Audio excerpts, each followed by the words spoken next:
Chapter 483. Although hellfire doesn't have any holy attributes, it's no worse than the holy fire of heaven when used to deal with dark creatures such as vampires and werewolves. The only difference is that holy fire can purify the enemy's soul, while hellfire completely annihilates the enemy's soul. Creatures killed by hellfire won't even be qualified to go to hell. With Jacob's head, Rog teleported back to the "Bat Must Die" bar. "The head you want, I brought it back." From Rog's disappearance to his reappearance, it was less than 5 minutes. At this time, Blade hadn't even finished his first glass of whiskey. This is Jacob?" Watching Rog put Jacob's head on the bar without changing his expression, Blade showed an unbelievable look. As if to further confirm that he was not mistaken, Blade took off the black sunglasses that he would never take off even in battle. "It's really Jacob." Jacob Luther, the vampire prince of Los Angeles and the vampire count of the Brooke clan, was placed on the bar. Blade, who took off his sunglasses, looked at Jacob's head repeatedly for a few minutes, and finally took Jacob's head and placed it in front of him. "It turned out to be you, a lowly mixed blood." Lowly mixed blood really can't come up to the table, even revenge is just a pretense. Although Jacob didn't have most of his body, the vitality of the vampire was perfectly displayed at this time, so that he still kept his mind. Revenge? After hearing Jacob's words, Rog turned his head and glanced at Blade. It turned out that they were defeated before, and judging from Jacob's performance at this time, Blade suffered a lot. "I just want to end your life with my own hands. It doesn't matter to me whether I defeated you or not." The Blade warrior put on the pair of black sunglasses that never left his body and said with a cold face, "I have paid for that drink for you. When the matter here is over, I will go to Konoha with you." After that, the Blade warrior casually took a rag from the bar and spread it out in a square. The original color of the rag could no longer be seen. Then, he picked up Jacob's head and put it in the center of the rag. After completely wrapping up Jacob's head, the Blade warrior took out a phone with an unknown number of buttons and put it in front of Roger. "Call the number on it and you can find me." After leaving the phone, the Blade warrior picked up Jacob's head and left the bar without looking back. After Blade left, Rog opened the system and took a look. Ninja coins not consumed, 940. The commission was completed smoothly, and the system also sent the reward for the first time. Although the reward for this commission is only 30 ninja coins, Rog has no dissatisfaction. The difficulty of this commission is infinitely close to 0. It can even be said that the 30 ninja coins are free. Strictly speaking, it can't be said that it's free. After all, he still had to bear the upcoming risks, such as the revenge of the blood breeds. "Father, can I come in?"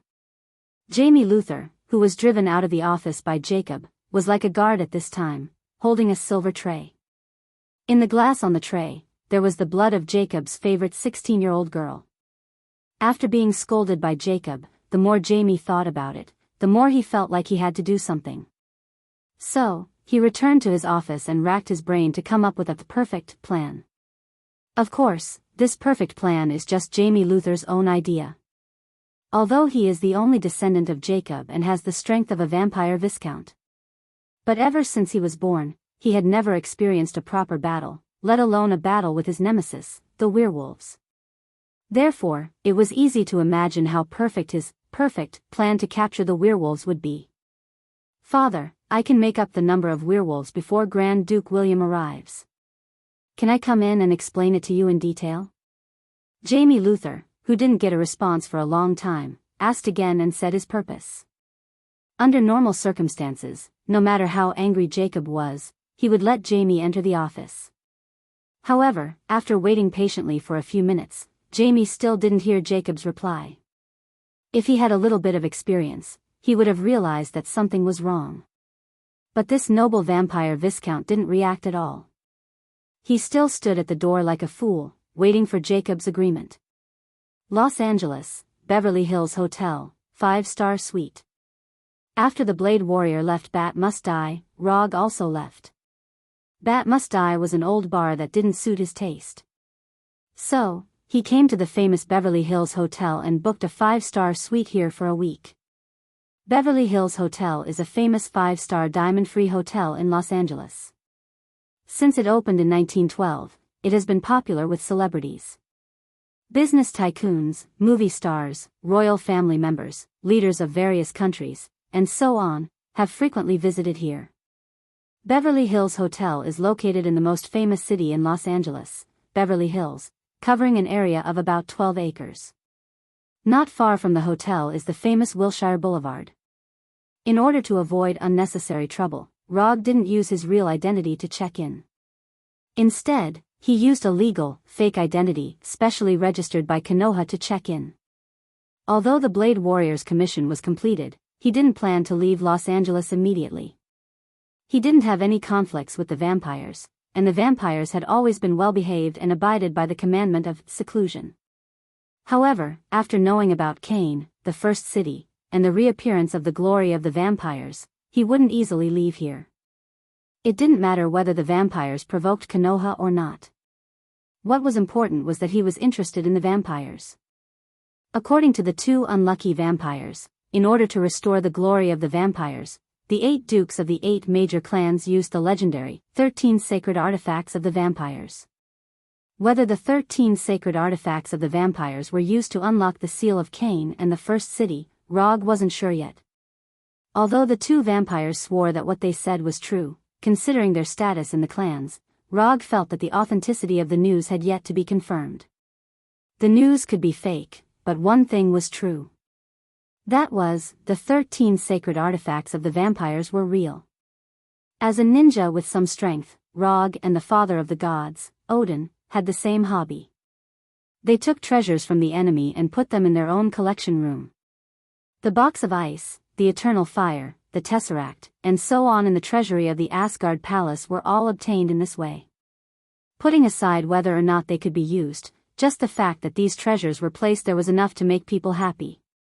Collector Tanya Divan was a typical example of this. And this hobby had nothing to do with the level of strength. Even ordinary people would have a similar, collecting hobby. The only difference was that the items they collected were different.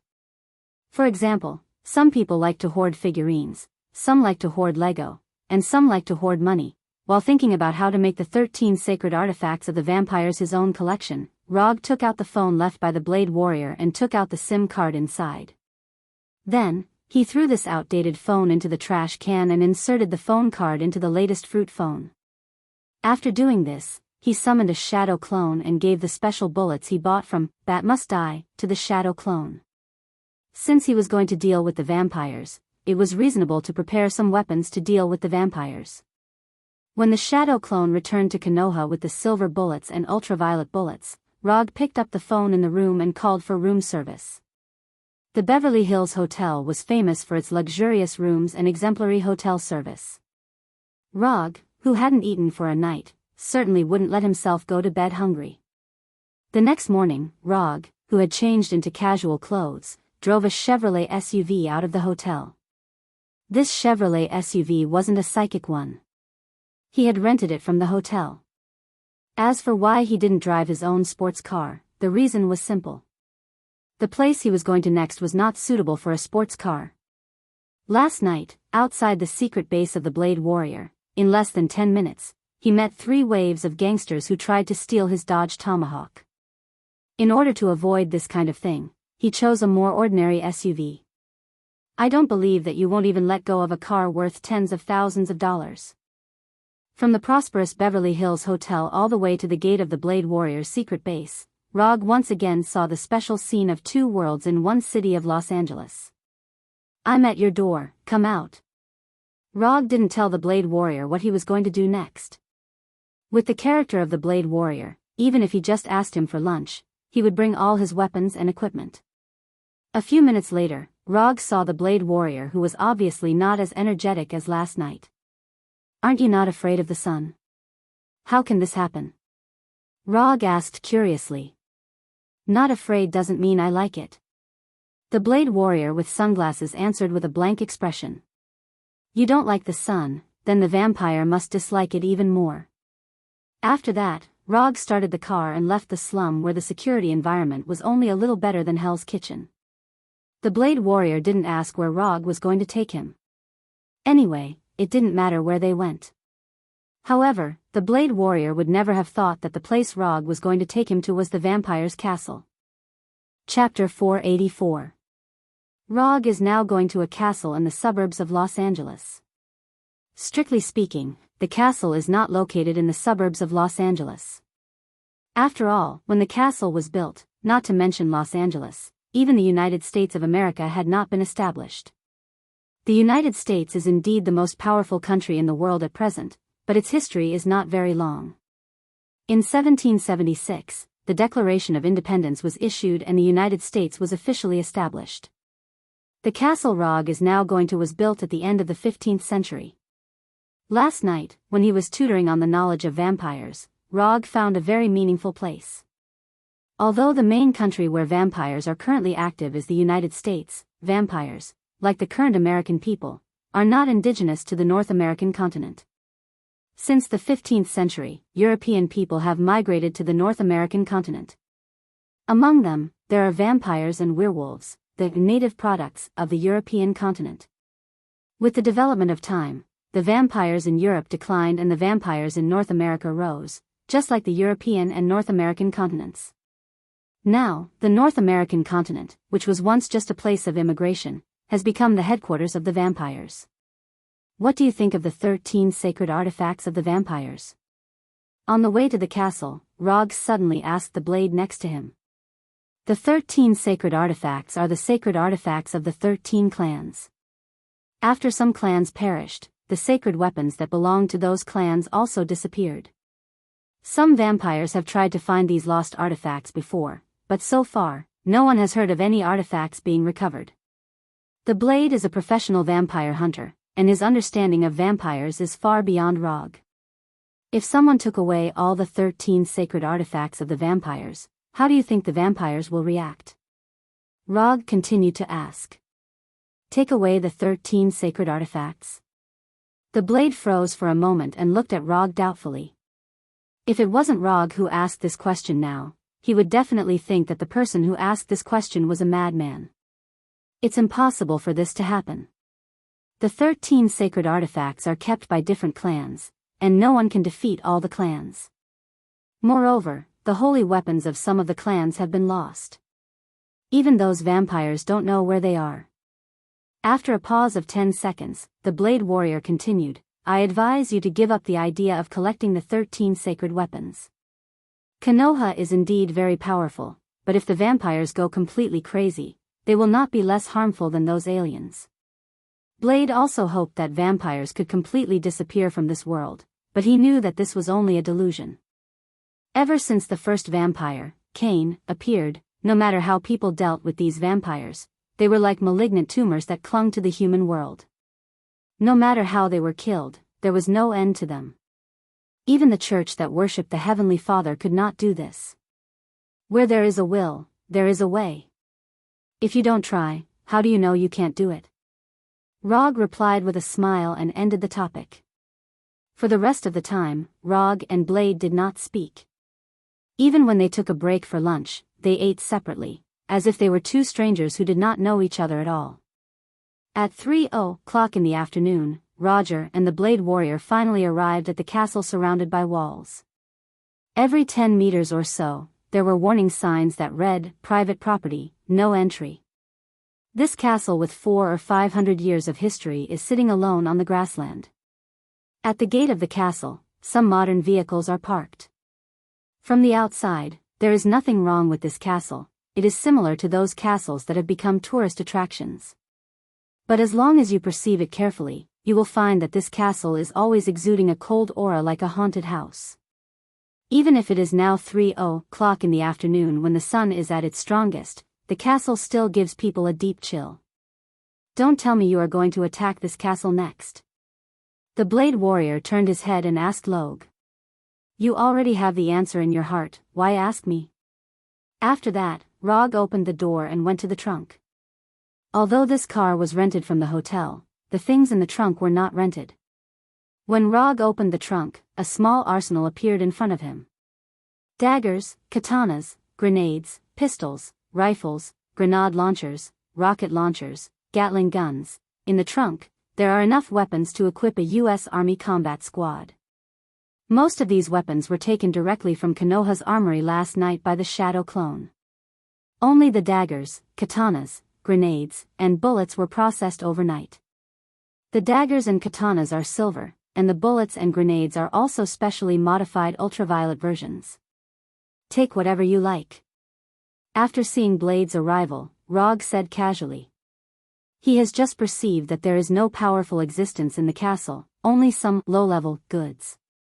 It seems that you really want to go against the vampires. Blade didn't know why Rog suddenly had the idea of killing vampires, but he knew that after today, Minato's name will definitely become the most important one on the vampires' hit list. The vampire hunters in Los Angeles have known about the existence of this castle for a long time, but this castle has always stood here. The reason is simple: there are too many vampires in the castle. For these vampire hunters, this castle is a forbidden place, and once they step into it, they will completely lose their lives. When Blade first came to Los Angeles, he had the idea of attacking this castle. However, that operation had left him with an extremely painful lesson. Other than him, none of the vampire hunters who worked with him survived. Among them, there are several people who are important to him. This was what Jacob had been talking about when he said he wanted revenge. It is the duty of Konoha's intelligence bureau to protect the lives of citizens. Rog gave Blade an extremely official answer. You want to go in with me, or stay here and cheer for me, you decide.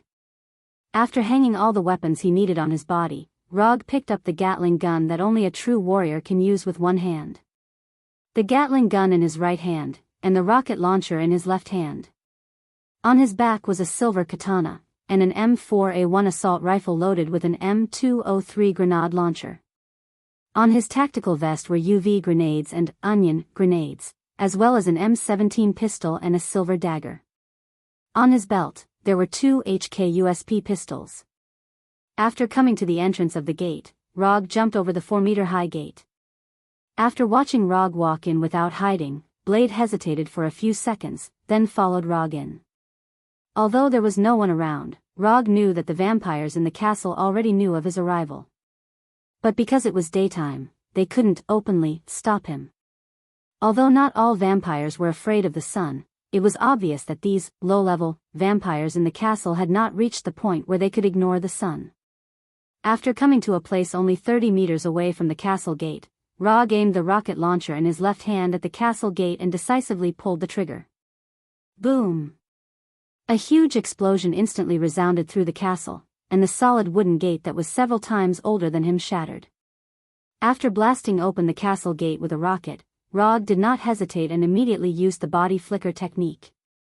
When he pulled the trigger of the rocket launcher, he sensed the eyes that were aimed at him. Although vampires are a very traditional race, it doesn't mean that they don't use human weapons. In the study of lethal weapons, human talent is much better than vampires. Rog, who used the body flicker technique, instantly disappeared in front of these vampires. The next second, his figure appeared in the hall of the castle.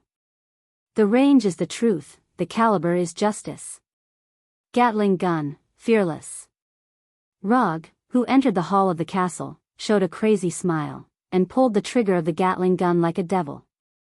Chapter 485. Da-da-da-da-da, the intense gunshots continued to sound like buzzing bees. In the silent castle hall, a symphony symbolizing death was played. Although Rog has always joked that Arhat's fists were Gatling gun techniques, he had never used the famous Gatling gun before. Today, he finally felt the unique killing charm of the Gatling gun. After he teleported into the hall of the castle, the vampires in the castle swarmed towards him like a swarm of locusts. However, these vampires that showed their fangs like ghosts were as fragile as a piece of white paper in front of the Gatling gun that used ultraviolet bullets. The 6 barrels rotated at an amazing speed, and the place where the muzzle pointed was like opening the door of death. Looking at the vampires that were hit by the ultraviolet bullets turned into ashes, Rog had a deeper understanding of the word mowing. At this time, although he was surrounded by vampires, he was not the slightest bit nervous. Instead, an untimely joke appeared in his mind. Since the invention of the machine gun, the nomad's racial specialty changed from riding and shooting to being able to sing and dance. Under the frenzied fire of the Gatling gun, it didn't take long for him to wipe out the most numerous and weakest, small fry, vampires in the castle. After emptying all the bullets of the Gatling gun, Rog put aside the hot barrel of the Gatling gun and picked up the M4A1 assault rifle on his back. After loading the M4A1 and loading a grenade into the grenade launcher, he ignored the Blade Warrior who had just arrived in the hall and walked directly into the castle. The vampires in the hall could only be regarded as an appetizer, the real main course had not yet been served. He didn't know if the vampires had the habit of closing the door, or if it was because of his arrival that all the doors of the castle were closed. He was soon blocked by a door in the side hall. A solid wooden door with a long history. At this time, Rog did not have the idea of protecting the antique and directly launched the grenade.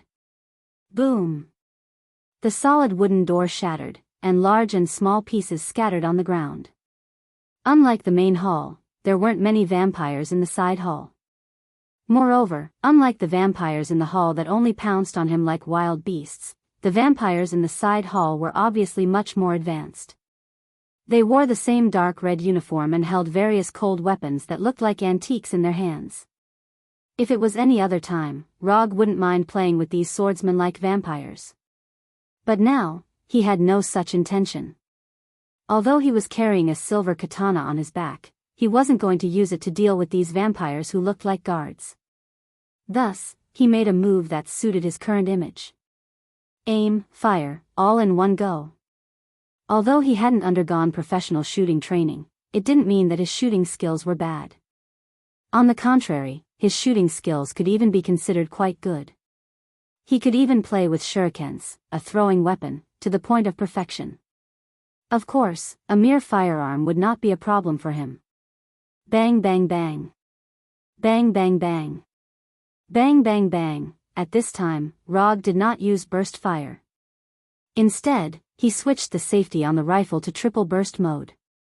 Note 1, using hot weapons to bully cold weapons was not a very fair thing in the first place. Especially now, the people with hot weapons were far stronger than the people with cold weapons. The result was obvious, hot weapons were superior to cold weapons. Although these vampires wanted to rely on the high agility of the Blood Clan to quickly approach Rog, they were killed by Rog who used Mozambique shooting technique before they could get close. The Mozambique shooting technique was a shooting technique that he had learned from movies. Strictly speaking, it couldn't be regarded as learning. He just opened his 3-tomo Sharingan and watched it for a while.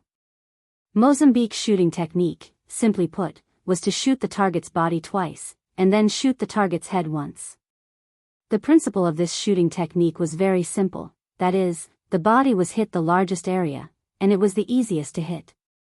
Shooting at the body first can effectively reduce the target's mobility, and then shoot the head to completely kill the target. In game terms, it was a hard hit first, and then a critical hit.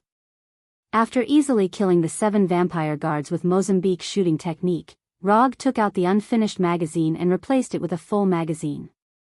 He knew that the bullets in the magazine were not finished, but he couldn't change the habit of reloading cancer in the game. Since he couldn't change it, then he wouldn't change it. There were many players who had reloading cancer, like him. People like them, as long as there was a little gap, they would unconsciously reload. Although this would lead to an accident of being killed by the enemy when reloading, a full magazine could provide them with a sense of security and satisfaction. However, other people's reloading cancer only appeared in the game. There were not many people who brought this habit to the real world except him. After reloading, he did not stop and continued to walk inside the castle. Bang bang bang bang bang, boom. Boom, intermittent gunshots and explosions sounded in the castle. Rog was like a special forces member who was clearing out terrorists, one room after another. Although his speed was not fast, his clearing efficiency was not low at all. Up until now, none of the vampires that had appeared in his line of sight had been able to leave his sight alive. Click click click. Because of the wasteful behavior of reloading cancer, Rog quickly used up all the rifle magazines on him. After throwing away the M4A1 that was out of bullets, he also threw away the remaining grenades. Then, he pulled out the 2 HK-USP pistols on his belt. Although the firepower of pistols was not as good as rifles, it was more than enough to deal with these low-level vampires. Bang bang. Bang bang bang. Bang. As he continued to go deeper into the castle, the vampires he encountered became more and more powerful. The vampires in the hall, as long as they were hit by the ultraviolet bullets, their entire body would turn into ashes. When he reached the side hall, the ultraviolet bullets could only turn the body parts of the vampire guards into ashes. Now, the power of the ultraviolet bullets was almost the same as the effect of ordinary bullets on humans. If he continued to develop at this pace, it would not be long before he encountered vampires who were not afraid of the ultraviolet bullets at all. Is there no one among you who knows magic? You are vampires, born with long lives. Is there no one who is aggressive? While killing these vampires with pistols, Rog calmly said to the vampires who were besieging him. Although there were many vampires present, none of them answered his question. The only thing these vampires could do was to attack him with the weapons in their hands, or aim and shoot at him. Yes, shoot. When he came to the second floor of the castle, he finally encountered vampires who knew how to use firearms. Unlike him who used ultraviolet bullets, these vampires used silver bullets. It could be seen from the bullets that these firearms were not prepared for him, but specially prepared for the werewolves. However, these vampires could not be blamed. They would never have thought that the one who attacked their castle was not the werewolves they imagined, but a human who was equivalent to food in their eyes. Relying on more powerful firepower, these vampires temporarily stopped Rog's advance. Sigh, why bother? Rog, who was leaning against the wall, sighed helplessly, and then used a ninjutsu that he had not used for a long time. Raitun, Thundercoat Armor. Thundercoat Armor was a Raitun defensive ninjutsu that he developed after studying Electric Man Max in detail. The principle of defense was very simple. It was to use a powerful electric net that could decompose metal to defend against attacks from all sides. Of course, in the process of defense, it also involved the use of some electromagnetic force. After using Thundercoat Armor, Rog directly came in front of these vampires and aimed the pistol at them. These vampires certainly would not be stupid to let Rog attack them. Almost at the moment when Rog came out, they pulled the trigger. Zzz, the silver bullets used to deal with the werewolves flew in front of Rog without any suspense, causing a circle of ripples in front of him. Under the gaze of those vampires, these silver bullets were quickly decomposed by the transparent layer of Thundercoat, and then completely dissipated. While using Thundercoat Armor for defense, Rog was not idle, and sent the ultraviolet bullets from the pistol into the forehead of these vampires. After killing all the vampires on the second floor, he took the remaining ultraviolet grenades and onion grenades, as well as the silver katana and silver dagger to the third floor. This castle only had 3 floors, and this was his last stop. After dealing with the vampires here, he could return to Los Angeles to enjoy a delicious dinner at the Beverly Hills Hotel.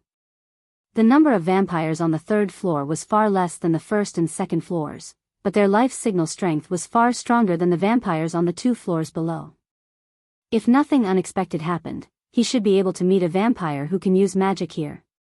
Compared with the 2 floors below, the environment on the third floor was relatively less gloomy, and the light was more abundant. Just as Rog was considering whether to throw out the ultraviolet grenades and onion grenades, a noble-looking vampire appeared in front of him. Just by looking at the appearance, this was a slender and handsome vampire. If you ignore the blood on his mouth and hands, and the girl lying not far from him, with bite marks on her neck and completely dead, he should be the perfect lover in the eyes of many women. Chapter 486. Her white dress was stained with blood, and her messy blonde hair was spread out. Her eyes were wide open, and her face was filled with horror. The girl's fear before her death was vividly displayed. Although Rog didn't have any personal grudges with vampires, there was one thing that he hated. Although vampires needed to consume blood to survive, he hated the way vampires treated humans as playthings. Natural selection, survival of the fittest. In order to survive, it was understandable for vampires to consume human blood. But there were some vampires that consumed blood not to survive, but to satisfy their own perverted desires. For example, they enjoyed the fear and panic of humans when death approached, and used the insignificance of humans to contrast their strength and superiority, thus obtaining pleasure. You were able to come here under the siege of those trash. You have the qualifications to be my descendant. Kneel down and submit to me. I, Alexander Christ, will grant you eternal life. The vampire named Alexander opened his arms and spoke to Rog in an exaggerated tone, as if a superior emperor was bestowing a gift to a commoner. Idiot. Rog's answer to Alexander's suggestion was abnormally simple. After he finished speaking, he ignored Alexander's increasingly cold eyes and directly removed the last few ultraviolet grenades and onion grenades from his tactical vest. Ignorant human, you know what you rejected. Just as Alexander Christ was about to let Rog understand what he rejected, 2 ultraviolet grenades with the safety pins removed flew in front of him. Behind the 2 ultraviolet grenades, there was an onion grenade. The onion grenade wasn't a grenade made of onions, but a tactical grenade filled with onion extract. For example, the common flash grenades, smoke grenades, and so on were tactical grenades. Boom boom boom, 3 consecutive explosions rang out, and the originally quiet 3rd floor of the castle instantly became lively. The power and impact of the explosion wasn't small, but it didn't cause any damage to Alexander. Before the grenades exploded, Alexander's body disappeared like an illusory shadow, completely disappearing in front of Rog. Shadow jump. Using the power of shadows, Alexander disappeared from where he stood and suddenly appeared behind Rog. Just as Alexander, whose mouth and hands were stained with the girl's blood, was about to use his sharp right claw to pierce through Rog's heart, a silver-white dagger appeared in front of him at an unimaginable speed and stabbed into his right eye. Ah! The excruciating pain from his right eye made Alexander scream uncontrollably. He struggled to retreat. Did you know that I rarely kill my enemies in battle? And you just so happen to have the qualifications. After blinding Alexander's right eye with the silver dagger, Rog slowly turned around and said coldly, "Kneel down and beg. Beg me to mercifully end your life." As he spoke, Rog took off the silver katana on his back and looked at Alexander as if he was looking at an ant. Ha ha ha, interesting, interesting. Alexander didn't expect Rog to return the words he had just said.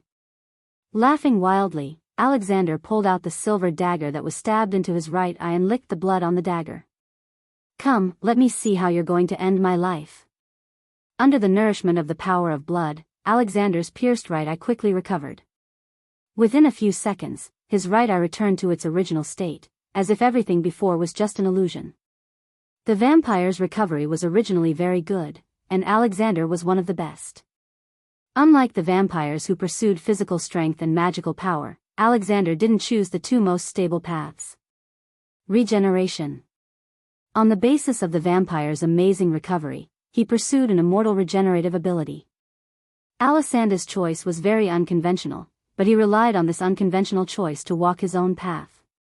Relying on this obsessive pursuit, Alexander was promoted from an ordinary vampire to an earl, and even received the title of Alexander the Immortal among the vampires. If you don't go crazy, you won't live. Alexander Christ was a typical representative of this philosophy. Rog ignored Alexander's maniacal laughter and shifted his gaze to Alexander's limbs. The best way to communicate with a perverted vampire like Alexander was not words, but violence.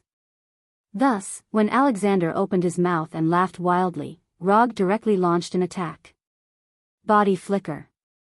The shadow leap that Alexander just used was not bad, but for Rog, who was used to high-speed combat, it was nothing.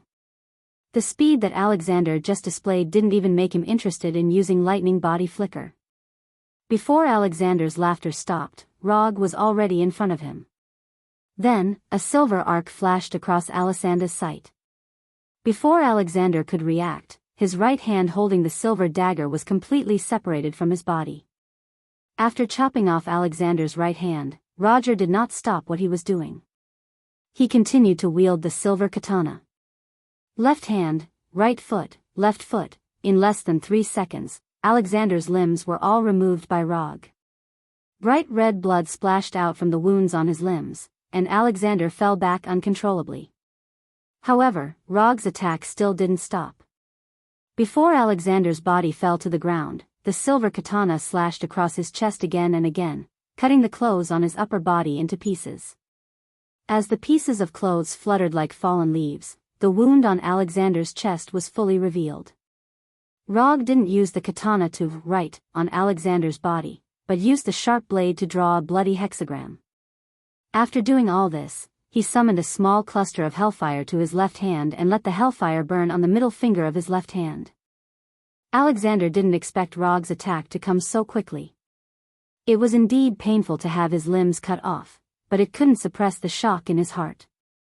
"Who are you?" Alexander, who was cut into a human stick, shouted in horror. Rog didn't answer his question, but slowly came to him with the katana that was still dripping with blood, waiting for him to recover. Alexander's terrifying regenerative ability, which he obtained with all his might, was once again reflected at this time. Under Rog's gaze, his limbs began to recover quickly. However, just as Alexander's limbs were about to recover, Rog once again waved the katana in his hand. Chi chi chi chi, it was another 4 slashes, and Alexander's limbs were once again separated from him. "Who are you?" Alexander asked Rog loudly again. Rog still didn't answer, but at the moment Alexander finished speaking, he flicked the small cluster of hellfire on his left middle finger. The hellfire bullet, which was only the thickness of a finger, hit Alexander's chest like a bullet, and then ignited the blood on Alexander's chest like igniting oil, igniting the hexagram cut out by the katana. "Ah!" Alexander screamed again. The burning hellfire on his chest not only brought him extreme pain, but also completely disrupted his control of the power of blood. Just now he seemed to have lost control, but in fact, he was secretly mobilizing the power of blood in his body, trying to cast magic to completely get away from Rog. But his plan had just begun, and it was seen through by Rog. Looking at Alexander, who was rolling on the ground and constantly screaming, Rog's face didn't change. Torturing the enemy to death is not a praiseworthy thing. Similarly, playing with human life with self-righteous arrogance is not a praiseworthy thing. Defeating Alexander, Rog wasn't dissatisfied at all. But he didn't do that. Because he wanted to let this self-righteous vampire feel the despair experienced by the humans who were played to death by him. He wasn't fighting Alexander as Konoha's Minato, but as a human to avenge Alexander. Alexander, the vampire count's screams lasted for more than 5 minutes before they gradually grew softer. Then, they stopped. The silver katana was inserted into Alexander's head and nailed him to the ground like a worm. Rog walked toward the other rooms on the 3rd floor. A few minutes later, Rog, who sent all the vampires on the 3rd floor of the castle to hell, returned to the gate of the castle that was blown up by the rocket. "All done?" The Blade Warrior, dressed in black, was leaning against the wall next to the door, holding a cigar of unknown brand in his hand. "Of course." Rog simply replied, then turned to look at the castle where there were no vampires. "Aren't you going to deal with it?" After taking a deep breath of the cigar, the Blade Warrior pointed to the surveillance cameras next to the gate. "I killed so many of their people, I have to leave them a target for revenge, otherwise, it would be too unreasonable." Rog came with the idea of completely offending the vampires from the beginning. Otherwise, how could he wait for the revenge of those vampires? Without these vampires, he couldn't get the collection he wanted. "After returning to Los Angeles, help me spread the news that you and a man named Namikaze Minato have joined forces to eliminate all the vampires in the castle." Before driving away from the castle, Rog deliberately said to the Blade Warrior, "Do you still care about this reputation?" "No, I just hope that those vampires can find me faster." Chapter 487. Although he was driving back to Los Angeles, Rog didn't drive all the way back like he did when he came. Instead, he used quantum teleportation and teleported himself and the car directly back to Los Angeles. After sending Blade back to his secret base in the slums, he drove the rented SUV back to the Beverly Hills Hotel. Before returning to the car, he didn't forget to deal with the weapons in the trunk. In the next few days, he enjoyed the decadent life of a rich man in the Beverly Hills Hotel and patiently waited for the revenge of the vampires. The most important stronghold in the Los Angeles area was uprooted. Unless the vampires didn't know the news, they would definitely carry out bloody revenge. Vampires were a very prideful race. They had a longer lifespan than humans, and they also had a higher self-esteem than humans.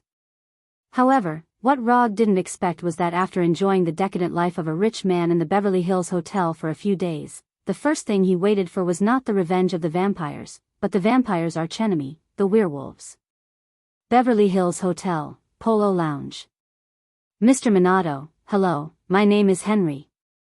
Just as Rog was tasting the specialty cocktails in this famous Polo Lounge, a rugged man who didn't fit in with the Polo Lounge came to him and introduced himself in a neither servile nor overbearing manner.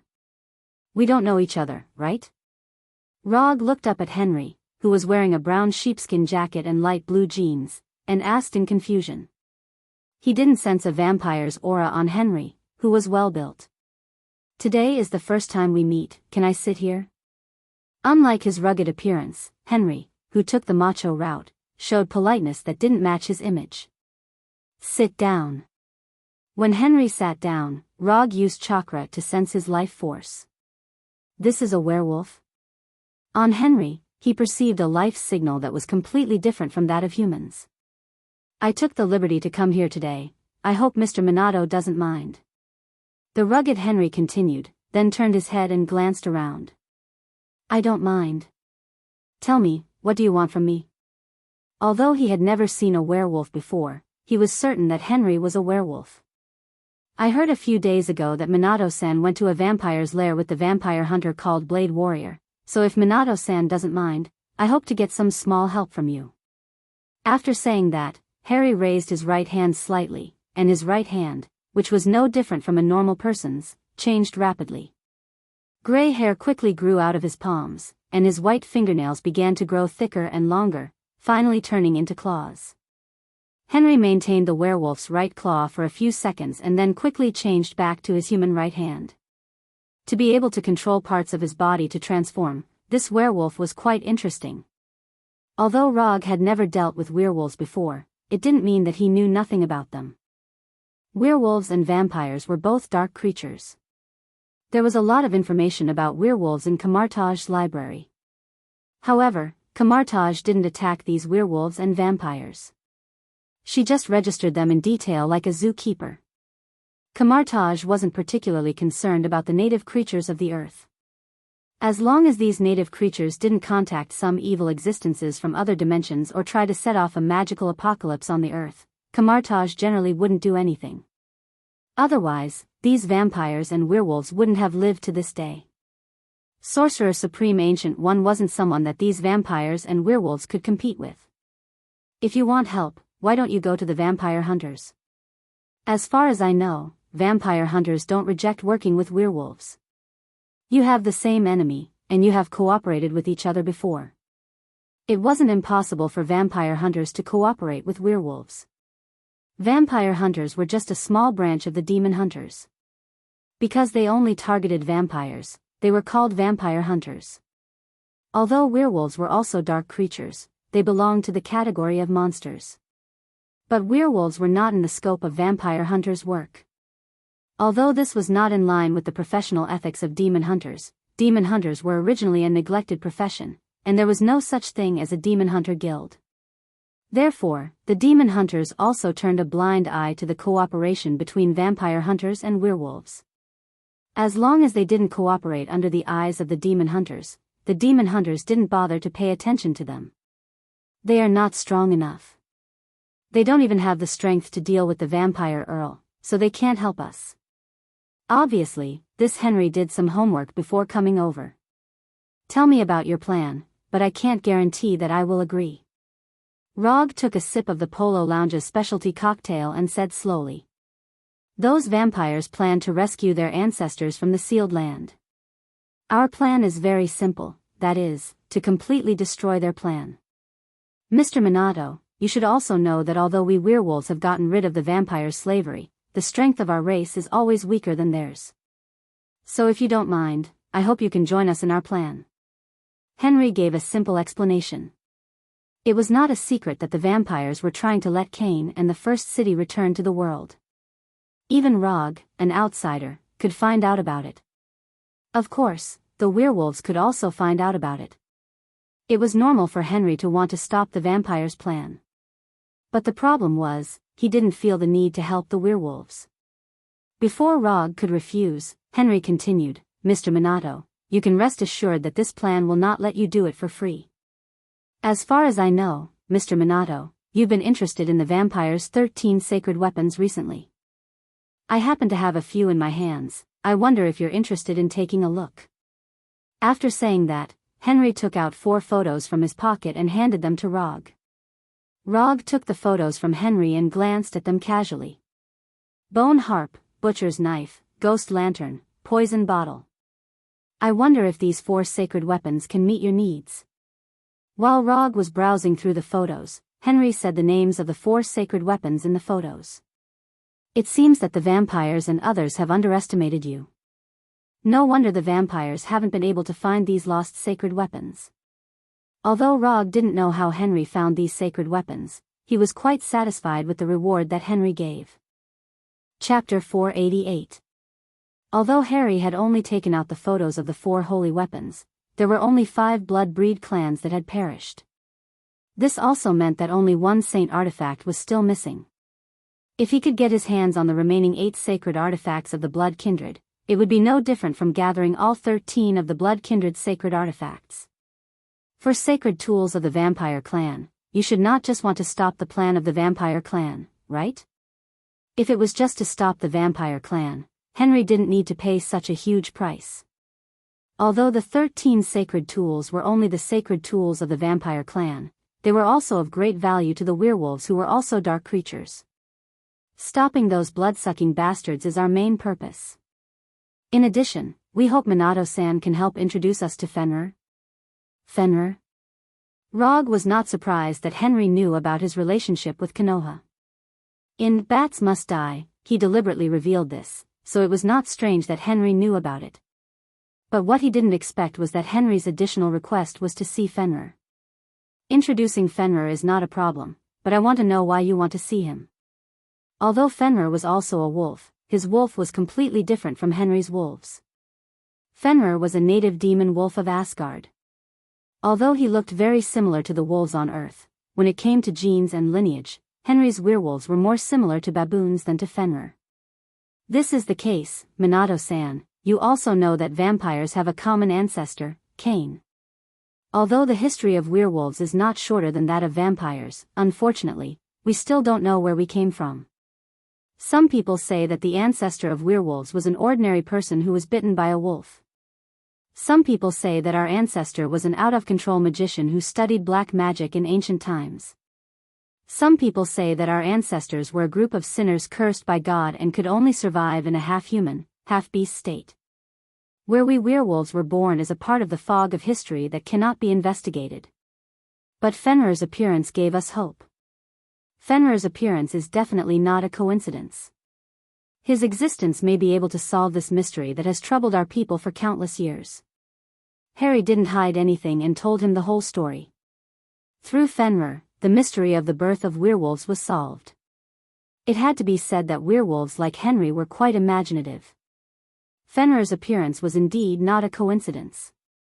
It was because he had revived Fenrir and brought him back to Earth. However, this had nothing to do with what Henry wanted to know. Fenrir was not a creature from Earth. It was definitely not what Henry and the others had imagined. Just as Rog was about to use practical actions to tell Henry what it means to be an honest and trustworthy ninja with good morals, he suddenly thought of a problem. Wait a minute. It didn't seem impossible. Although Rog did not know when Fenrir was born, from Hila's age, Fenrir could have appeared on Earth more than 2,600 years ago and left behind some impulsive products. Could it really be such a coincidence? After thinking of this, Rog's eyes looking at Henry became a bit strange. Should I take a little blood from Henry and let number 2 analyze it? It's not impossible for you to meet Fenrir, but I want to ask a digression. If you find out that Fenrir really has something to do with the origin of werewolves, what will you do? This was what Rog was very curious about. Although the nobles in Europe liked to find some famous ancestors for themselves, as far as he knew, werewolves didn't have this hobby. If Fenrir really has something to do with our ancestors, or is the origin of our werewolves, we will certainly treat him in a way that is consistent with his status. Henry didn't say how he would treat Fenrir, but gave a seemingly flawless answer. I will tell Fenrir about this, but I can't guarantee that he will come to see you. After all, he has just entered Konoha. Rog gave an answer that was very consistent with his current identity. He was now Rog, not the director of Konoha's intelligence agency. He couldn't promise. Although he said that, that was not what he was thinking at the moment. Fenrir, whether or not your future dog food can be doubled depends on whether or not you made some mistakes that young wolves should make when you were young. No problem, this is my contact information. If there is any progress, you can contact me at any time. After that, Henry took out a business card with only a phone number and handed a document to Rog. This is some information about the butcher's knife and other sacred weapons. Minato-san, you can browse it if you have time. After handing the business card and the document to Rog, Henry left the polo lounge that didn't match his temperament at all. When Henry's figure completely disappeared in the lounge, Rog put away the smile on his face and became very serious. Henry's performance just now was indeed very polite, but Rog could see that Henry didn't say a word about what he really wanted. Stopping the Blood Clan or seeing Fenrir was not Henry's ultimate goal. Even if Fenrir was really the source of the werewolf, Henry would never treat Fenrir as an ancestor. Although the time of contact was not long, he could be 100% sure that Henry was a very ambitious werewolf. Henry wanted to use his power to stop the Blood Clan's plan, which was very reasonable. It was not particularly strange that he wanted to see Fenrir. Including the statement he gave, it was also very reasonable. But the problem was that these two things should not happen at the same time. The news that Fenrir was in Konoha was known all over the world. The werewolves wanted to confirm whether Fenrir had anything to do with their ancestor. There was plenty of time, and there was no need to stop the Blood Clan at this critical time. But Henry just had to deal with these two things together, which was very problematic. Stopping the Blood Clan was not something that one or two werewolves could do, so Henry would definitely summon a large number of werewolves, and it was not impossible to call all the werewolves in the United States. The gathered werewolves could be soldiers to stop the Blood Clan, and they could also become spectators to witness the birth of a great leader. If Rog guessed correctly, Henry's plan should be like this. In the name of stopping the Blood Clan, all the werewolves in the United States were gathered together. Then, before setting out to stop the Blood Clan, he would first say his guess about Fenrir in public. Of course, his statement could not be agreed by all the werewolves, but as long as a small number of werewolves agreed, it was enough. If there was not even a small number of werewolves, it didn't matter. He could let a few men who did not belong to his side on the surface to do it. Although he did not know what method Henry would use to confirm the relationship between Fenrir and the werewolves, this was not the point. If Fenrir was really the source of the werewolves, then Henry would be the greatest contributor to finding the ancestor of the werewolves. If not, he could immediately change his tone. No matter what he used next, the werewolves were different from the cowards like the vampires. They did not need the protection of the ancestor to be as powerful. Or he could use the reason that the ancestor of the Blood Clan was about to return, but there was still no news of the ancestor of the werewolves. He could encourage the werewolves, who were already in a disadvantageous position, to fight to the death. This would allow him to gain unprecedented prestige among the werewolves. At that time, as long as he slightly pretended to take the lead, there would be a large group of werewolves with blood in their heads rushing to the Blood Clan regardless of their own safety. As for whether he could successfully stop the Blood Clan, this was not important. Whether he succeeded or failed, Henry would become the leader of the werewolves on the surface. If he succeeded, he could take the opportunity to integrate the entire werewolves. If he failed, he could also use this as an excuse to encourage the werewolves to form the same structure as the Blood Clan. As long as a clan or similar organization appeared among the werewolves, Henry could rely on the previous operation of finding the ancestor of the werewolves and leading the organization of the Blood Clan to successfully ascend to the position of the ruler. At that time, he would no longer be the leader on the surface, but the king of the werewolves in the true sense. Fenrir and other werewolves were just Henry's chess pieces.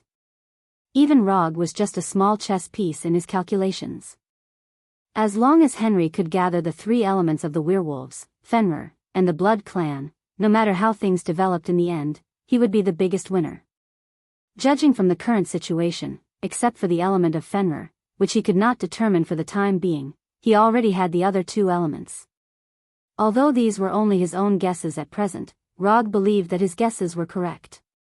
When he sensed Henry's life force, he found that Henry's life force was far stronger than that of the Blood clan count.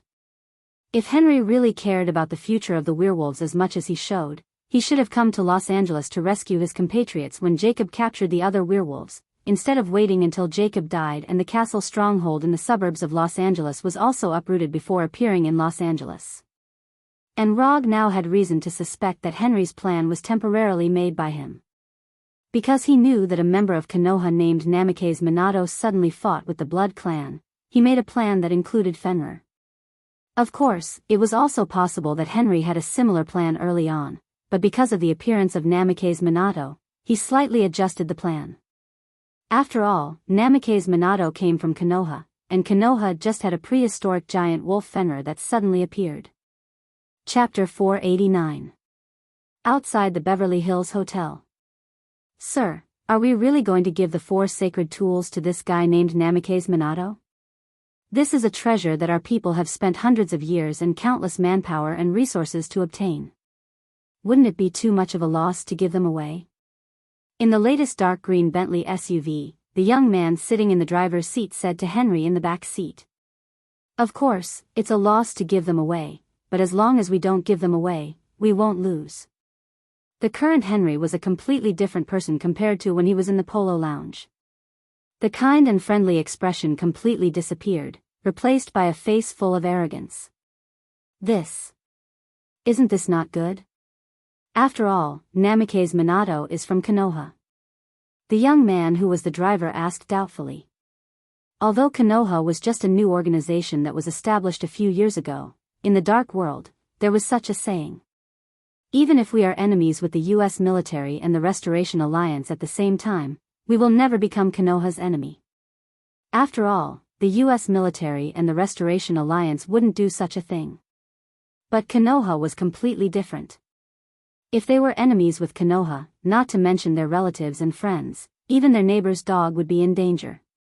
Konoha's overbearingness wasn't expressed with words, but with bloody records. Namikaze Minato is Namikaze Minato, and Konoha is Konoha. Offending Namikaze Minato doesn't mean offending Konoha. Although Henry had enough power to compete with the Vampire Dukes, and was one of the highest-ranking alpha wolves in the Wolf clan, he didn't underestimate Konoha.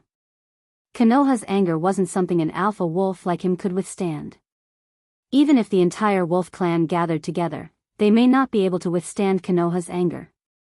Don't worry, although Namikaze Minato is a member of Konoha, his status is not high. If I'm not wrong, he should just be a mid-level member. If Namikaze Minato was just a civilian, Henry might be worried about whether he was an important member of Konoha. But obviously, Namikaze Minato was just a soldier. Konoha's important combatants had a very obvious characteristic, that was, they had enough fame. For example, Punisher, Abomination, Shockwave Girl, Quicksilver, Venom, etc.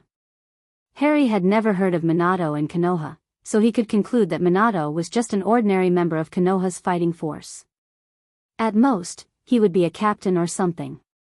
It was because he was convinced of this that he dared to include Minato in his calculations. Let's drive, we still have a lot of things to do. Henry said to the young man who was the driver. Yes, sir. Not long after, the dark green Bentley SUV quickly disappeared at the end of the street. I gave you such an important mission, and this is how you do things. In Jacob's office, a man in an expensive classical suit said to a trembling James Luther. From his appearance, this man was only in his early 40s and was in the prime of his life. However, those who knew him knew that his real age was at least 10 times his appearance. The man who made James Luther tremble was none other than the only Duke of the Blood Race's Brooke clan, William von Balen. Grand Duke, this was an accident. Father prepared enough werewolves and blood slaves early in the morning. It's all the fault of a mad dog called Blade Warrior. He killed all the werewolves and blood slaves. Vampire was a derogatory term for the blood race. The blood race itself didn't call themselves that. Similarly, the blood race didn't call Blade Warrior and others vampire hunters. Instead, they called them mad dogs. Because only a mad dog would bite people for no reason. What I want to hear is not an excuse. All I know now is that you didn't prepare the werewolves and blood slaves, and you allowed 2 mad dogs to break into the castle and slaughter our people. Although Grand Duke William's tone was calm, in James Luther's ears, it was no different from the whispers of death. Don't look at Grand Duke William's polite appearance now, this demeanor showed that he wanted to kill. Grand Duke, this is really not our fault. We had no way to stop them. Father and Alexander were killed by the man called Namikaze Minato.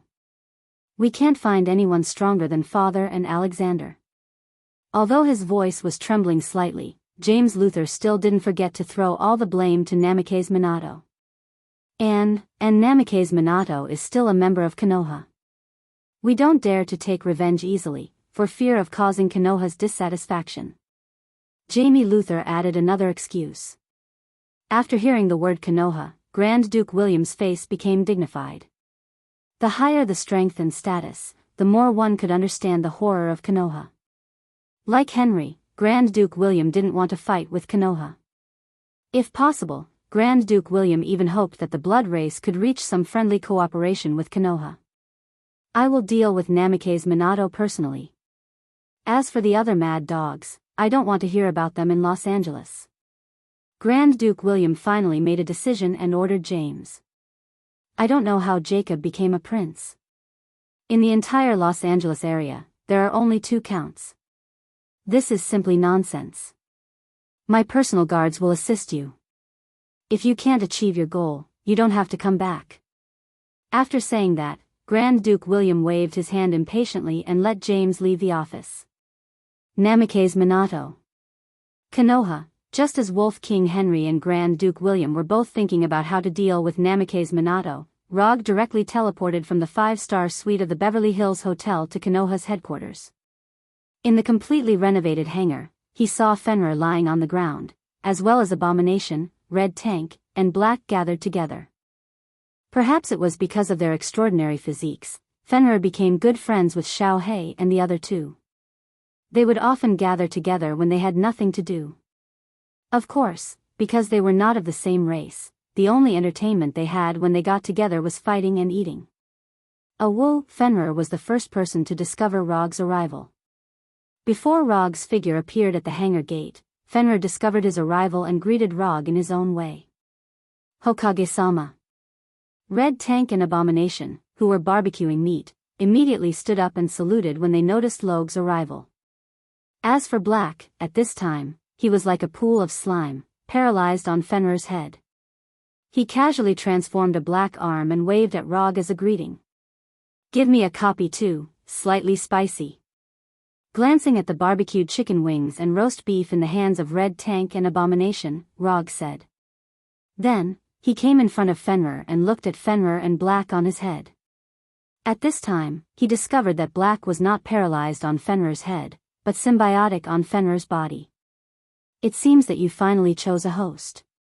Not bad, you are no longer alone. Rog was not surprised that Black was parasitizing on Fenrir.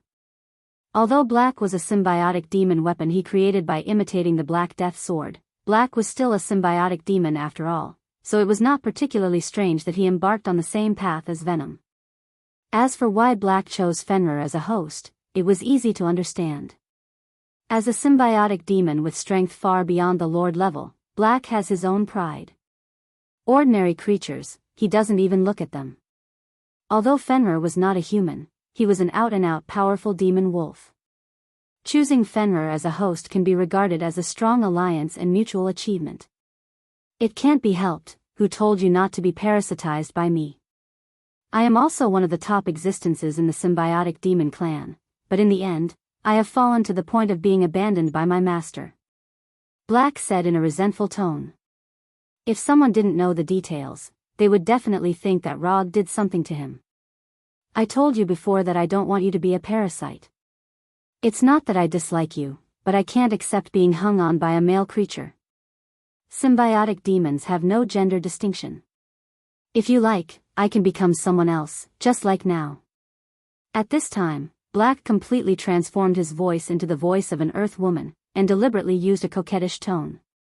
No need, you should stay with Fenrir. Fenrir is also good. After speaking, Rog patted Fenrir's huge head. Yes, I think so too. Just when Rog thought that Fenrir would answer him with a whimper like before, Fenrir suddenly spoke in pure English, with a magnetic voice unique to a mature man. Damn! The moment Fenrir spoke, Rog was stunned. What's going on? The demon wolf Fenrir actually spoke English? The symbiotic demon gives its host an insignificant ability. If you like, I can also let you have such a voice. Blackie explained with a proud look on his face. Ugh. I still prefer my own voice. Rog didn't even think about it and directly rejected Black's good intentions. Accepting the parasitism of the symbiotic demon could indeed strengthen his body. However, this wasn't in line with Rog's character. Moreover, he didn't want his secret to be exposed in front of others. Fenrir, since you can speak, then use human language to communicate in the future. Don't use the wolf language anymore. Rog rubbed the soft fur on Fenrir's head and said softly. Okay. Fenrir immediately replied. Right, I almost forgot about the important matter. Rog retracted his right hand and then continued, Fenrir, you should have come to Earth before. Then, have you done anything on Earth that would make people happy? Something that would leave behind your bloodline? Abomination and Red Tank, who were barbecuing, heard Rog's words and immediately turned their heads to look at Fenrir. Even Black, who was on Fenrir's head, revealed an expression that all men would understand. No. Absolutely not. I'm not that kind of wolf. Fenrir didn't react at first. Until he saw Abomination and the others' eyes, he immediately understood and denied it 3 times. Chapter 490. Fenrir firmly denied it, but unfortunately, the 4 men present did not believe him. Are you sure? A werewolf told me that you might be their ancestor? Rog continued to ask. This is absolutely impossible. At that time, I would only treat humans as food. How could I give birth to a werewolf descendant with a human? This is slander, blatant slander. Where is that werewolf? I want to eat him and let him know the price of slandering a demon wolf. Fenrir said fiercely with his teeth bared. However, his behavior made Rog and the others even more suspicious. Fenrir's behavior was similar to those men who suddenly found out that they had a few years old child. Since you are so sure, then you wouldn't mind letting Little Black search your memory, right? It was not that Rog did not believe Fenrir, but his intuition told him that Fenrir might really have some unclear relationship with those werewolves. Of course, I am innocent. I have nothing to be afraid of. Fenrir still had that expression of, I have been slandered. Little Black, look at Fenrir's memory and see if he has forgotten anything. No problem. As soon as Rog finished speaking, Little Black began to search Fenrir's memory. After parasitism, the symbiotic body could search the host's memory at will, regardless of whether the host agreed or not. If the symbiotic body did not take the initiative to mention it, the host would not realize that his memory was being searched. This was also the reason why Rog did not let Little Black parasitize him. The symbiotic body could indeed give the host unimaginable regeneration and transformation ability, but compared to his own secret, these abilities were not attractive to Rog at all.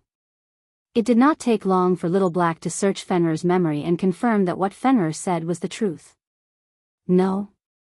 That's a pity. I wanted to give you double the treatment, but I didn't expect you to be such a rule-abiding wolf. Rog sighed slightly and said helplessly. Although Henry wanted to use him and Fenrir as chess pieces, he did not mind cooperating with Henry's plan a little. In the beginning, he had no interest in the werewolves.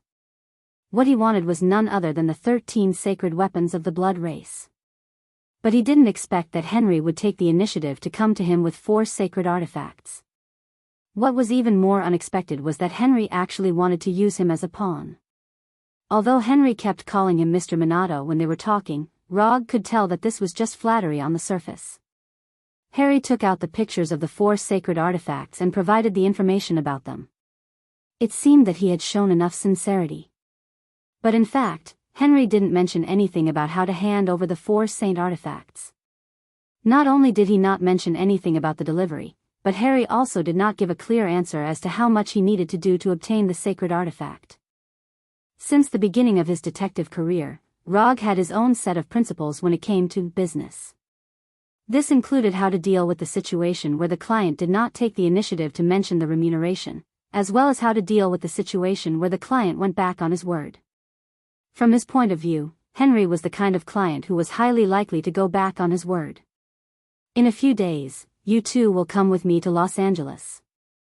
We'll make a small deal with the werewolves. Rog looked up and said to Fenrir and Xiao He. Later, he joined the Abomination and Red Tank's barbecue team. Fenrir agreed to come to Los Angeles at 12:00 this evening. This is the address of the meeting. After staying in Konoha's headquarters for 3 days, Roger sent a message to Henry to meet him. He wanted to find a spell that could shrink Fenrir's size for a long time from the magic book provided by Dr. Doom. As a result, he only found the shrinking technique that lasted only 1 minute. In addition to the duration of only 1 minute, the shrinking effect of the shrinking technique was not particularly in line with his requirements. The shrinking technique could only shrink the target size to 1/3 of the original size at most. With Fenrir's size, even if he was reduced to 1/3, he was still far larger than the same kind of giant wolf on Earth. So he directly gave up the idea of learning the shrinking technique and learned the invisibility cloak. The invisibility cloak, as the name suggests, was a spell that could make the caster or the target invisible. After casting, the caster or the target would be completely invisible as if they were wearing the invisibility cloak. After learning the magic of the invisibility cloak, Rog deliberately tested the invisibility effect of the invisibility cloak. It was impossible to see through the invisibility cloak with the naked eye. Even with the thermal imager and infrared night vision, it was also impossible to see through the invisibility effect of the invisibility cloak. The best way to break the invisibility effect of the invisibility cloak was to use magic to detect. After all, only magic could defeat magic. After spending 3 days to learn the invisibility cloak, Rog took Fenrir and Blackie to the suburban forest of Los Angeles. After arriving at the agreed meeting place through the portal, he cast the invisibility cloak on himself and Fenrir, then lay on Fenrir's back, patiently waiting for Henry's arrival.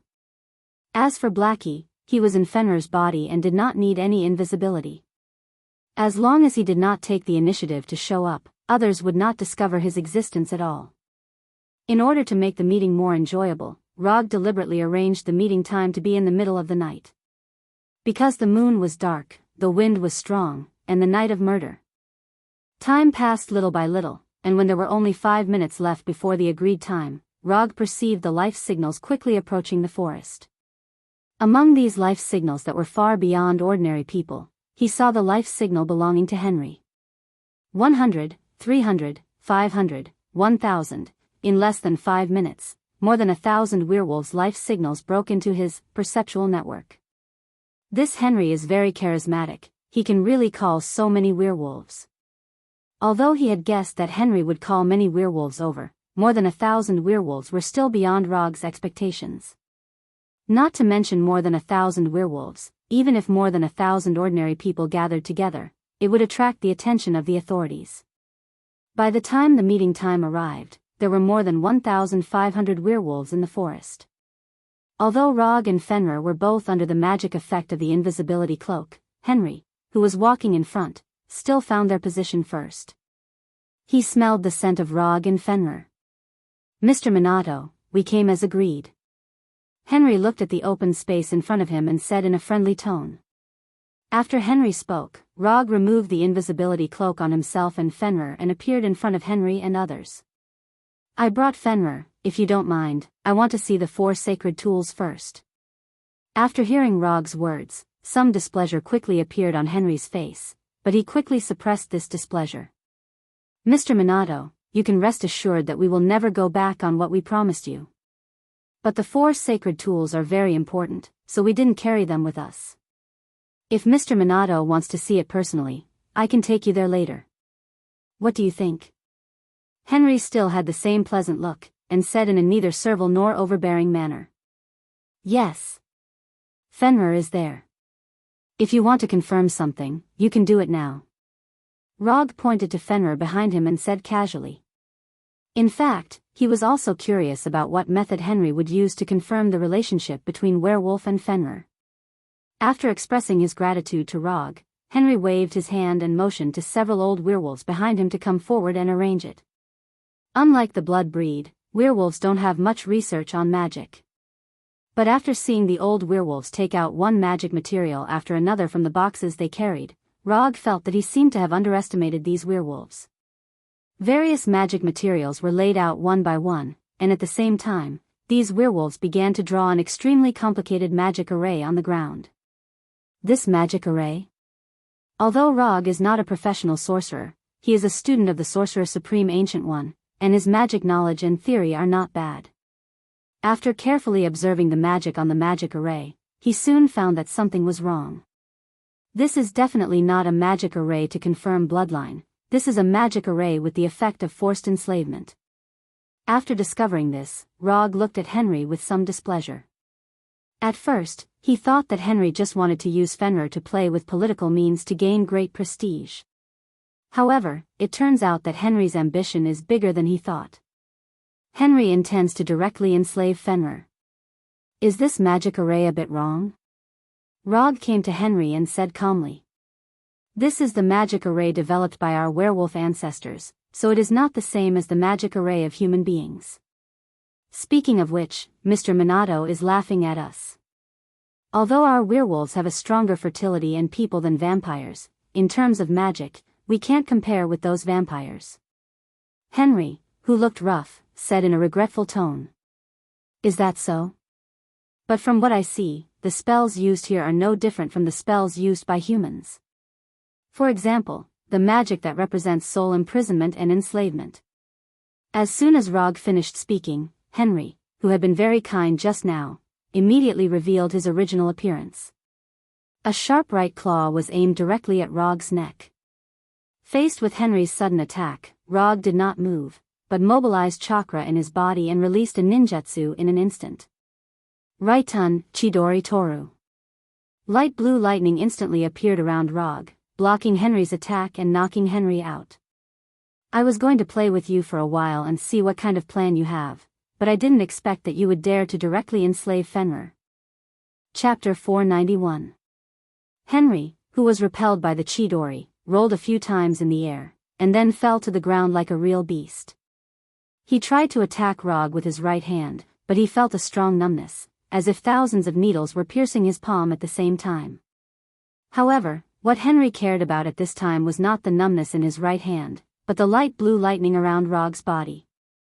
As we all know, only one person in Konoha can use lightning attacks, and that is the director of Konoha's intelligence agency, the 4th Hokage Rog. You're not Minato, you're the 4th Hokage. Henry's face became very serious, and he slowly said in a low voice. Minato is the 4th Hokage. Rog answered with a joke that only he knew. Oh, I didn't expect that the 4th Hokage would not dare to show his true face. Although Henry didn't understand why Rog said that, he didn't care about it, and instead mocked Rog. If you want to provoke me and make me lose my mind in the battle, I advise you not to waste your effort. This kind of simple and idiotic method will only work on werewolves with no brains. Since the other side took the initiative to mock him, Rog certainly won't be polite, and directly taunted him back. At the same time, in front of Henry and many other werewolves, he summoned 4 wood clone jutsu with Minato's appearance. Without any instructions, when these 4 wood clone jutsu appeared, they didn't hesitate and immediately rushed to the north, south, east, and west. Not good. He's going to activate a barrier. When the wood clone jutsu disappeared, Henry immediately realized that something was wrong. However, it was all too late. In just a few seconds, a rectangular barrier with purple transparent flames quickly formed, trapping all the werewolves in the forest. Barrier Ninjutsu, 4 Violet Flame Formation. Although Henry didn't know the name and power of the 4 Violet Flame Formation, he was no stranger to it. When the Skrull attacked the headquarters, he saw the four violet flame formation from the live TV broadcast. However, when he was trapped in it, he really understood the despair of the Skrull people. Not letting any of them off. As expected of the fourth Hokage, his appetite is really big. The moment the four violet flame formation was formed, Harry instinctively thought that Rog was going to wipe them all out. Judging from the situation, it was normal for Henry to have such thoughts. After all, to a certain extent, the name of the fourth Hokage is equivalent to the Grim Reaper. Not only did Henry have such a thought, but the werewolves that he had gathered also had the same thought. Konoha's tyranny and the strength of the fourth Hokage, in the dark world, is a well-known fact. Don't worry. Even if I want to kill someone, I will only kill you and some of your loyal subordinates. As for the other werewolves, I'm not a demon. I won't kill them all. Roger said in a friendly tone. After he finished speaking, he turned around and glanced at the werewolves around him. Although he didn't think much of these werewolves, it would still take some time to kill over 1,500 of them. More importantly, killing these werewolves is not in line with his habit of maximizing economic benefits. Although these werewolves are a bit irritable and wild, as long as they are trained a little, they will become a group of very good workers. So you want us werewolves to become Konoha's dogs?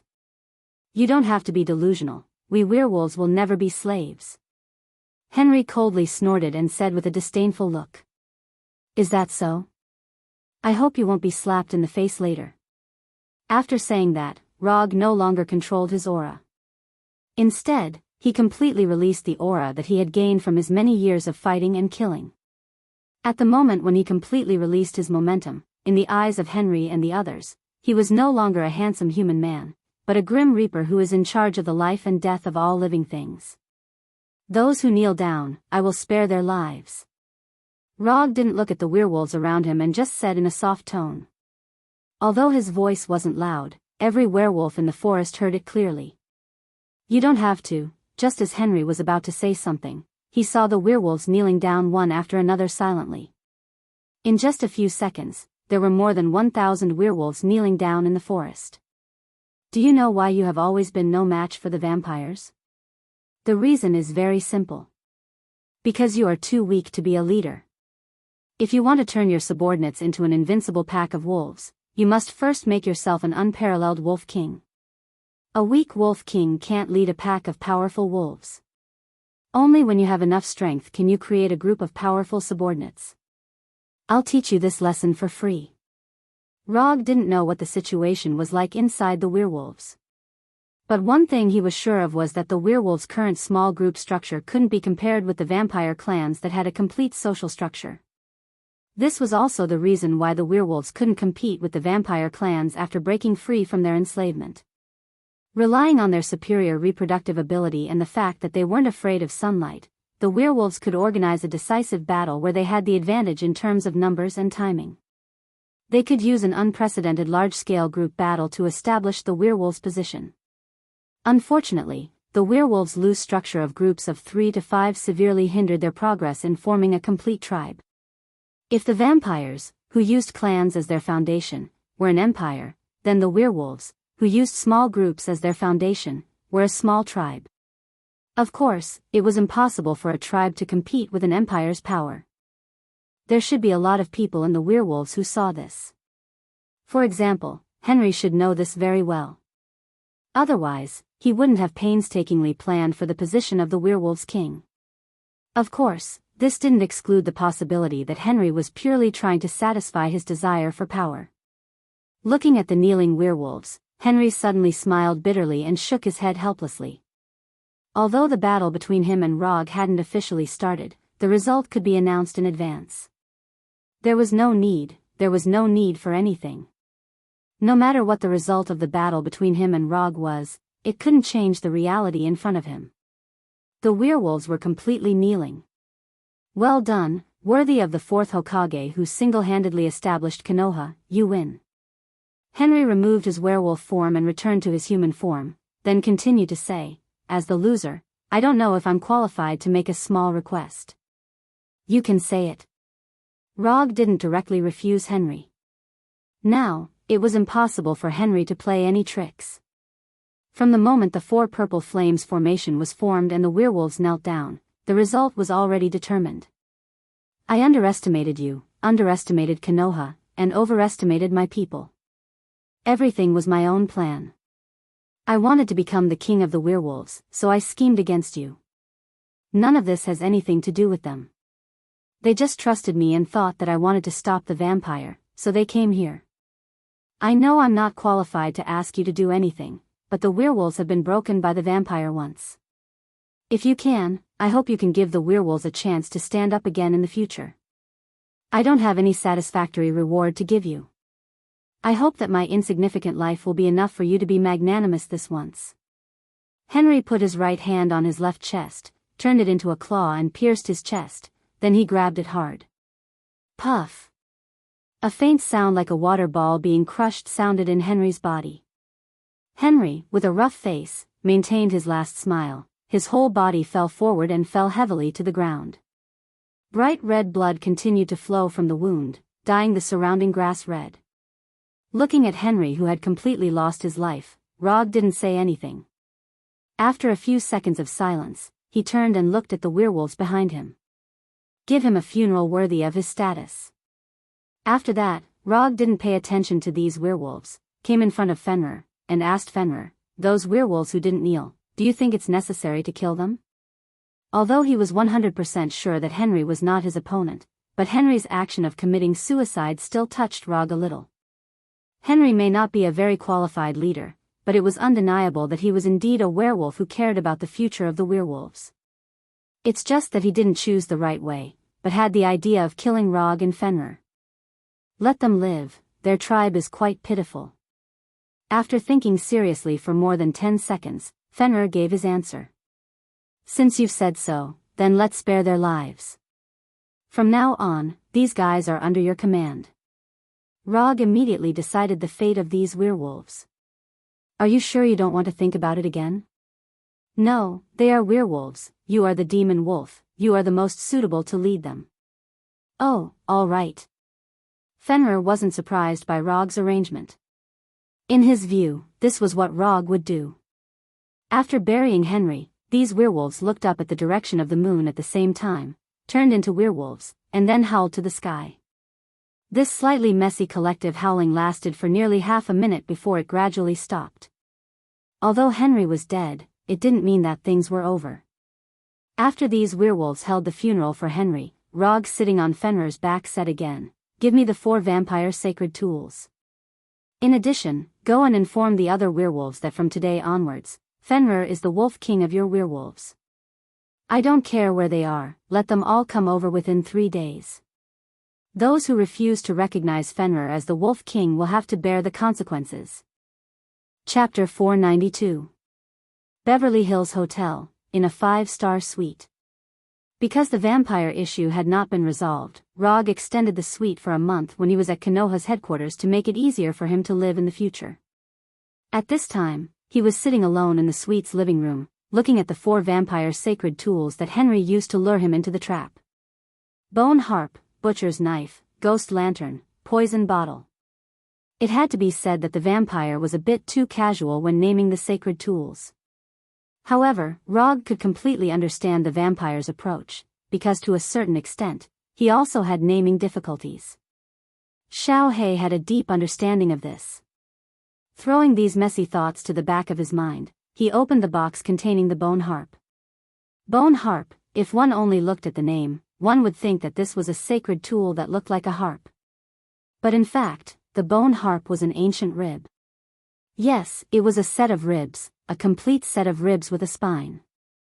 The reason why this set of ribs had the name bone harp was purely because when the bones were stained with blood, they would make a creaking sound, making the creatures who heard the sound fall into a state of weakness.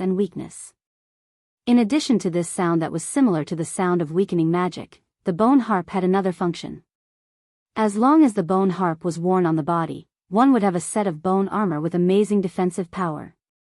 After putting the ribs that belonged to some unlucky person back into the box, Rog took out the butcher's knife that was said to have killed 5 million people from another box. The butcher's knife, also known as the angel's thorn, was a weapon that was similar to a fist.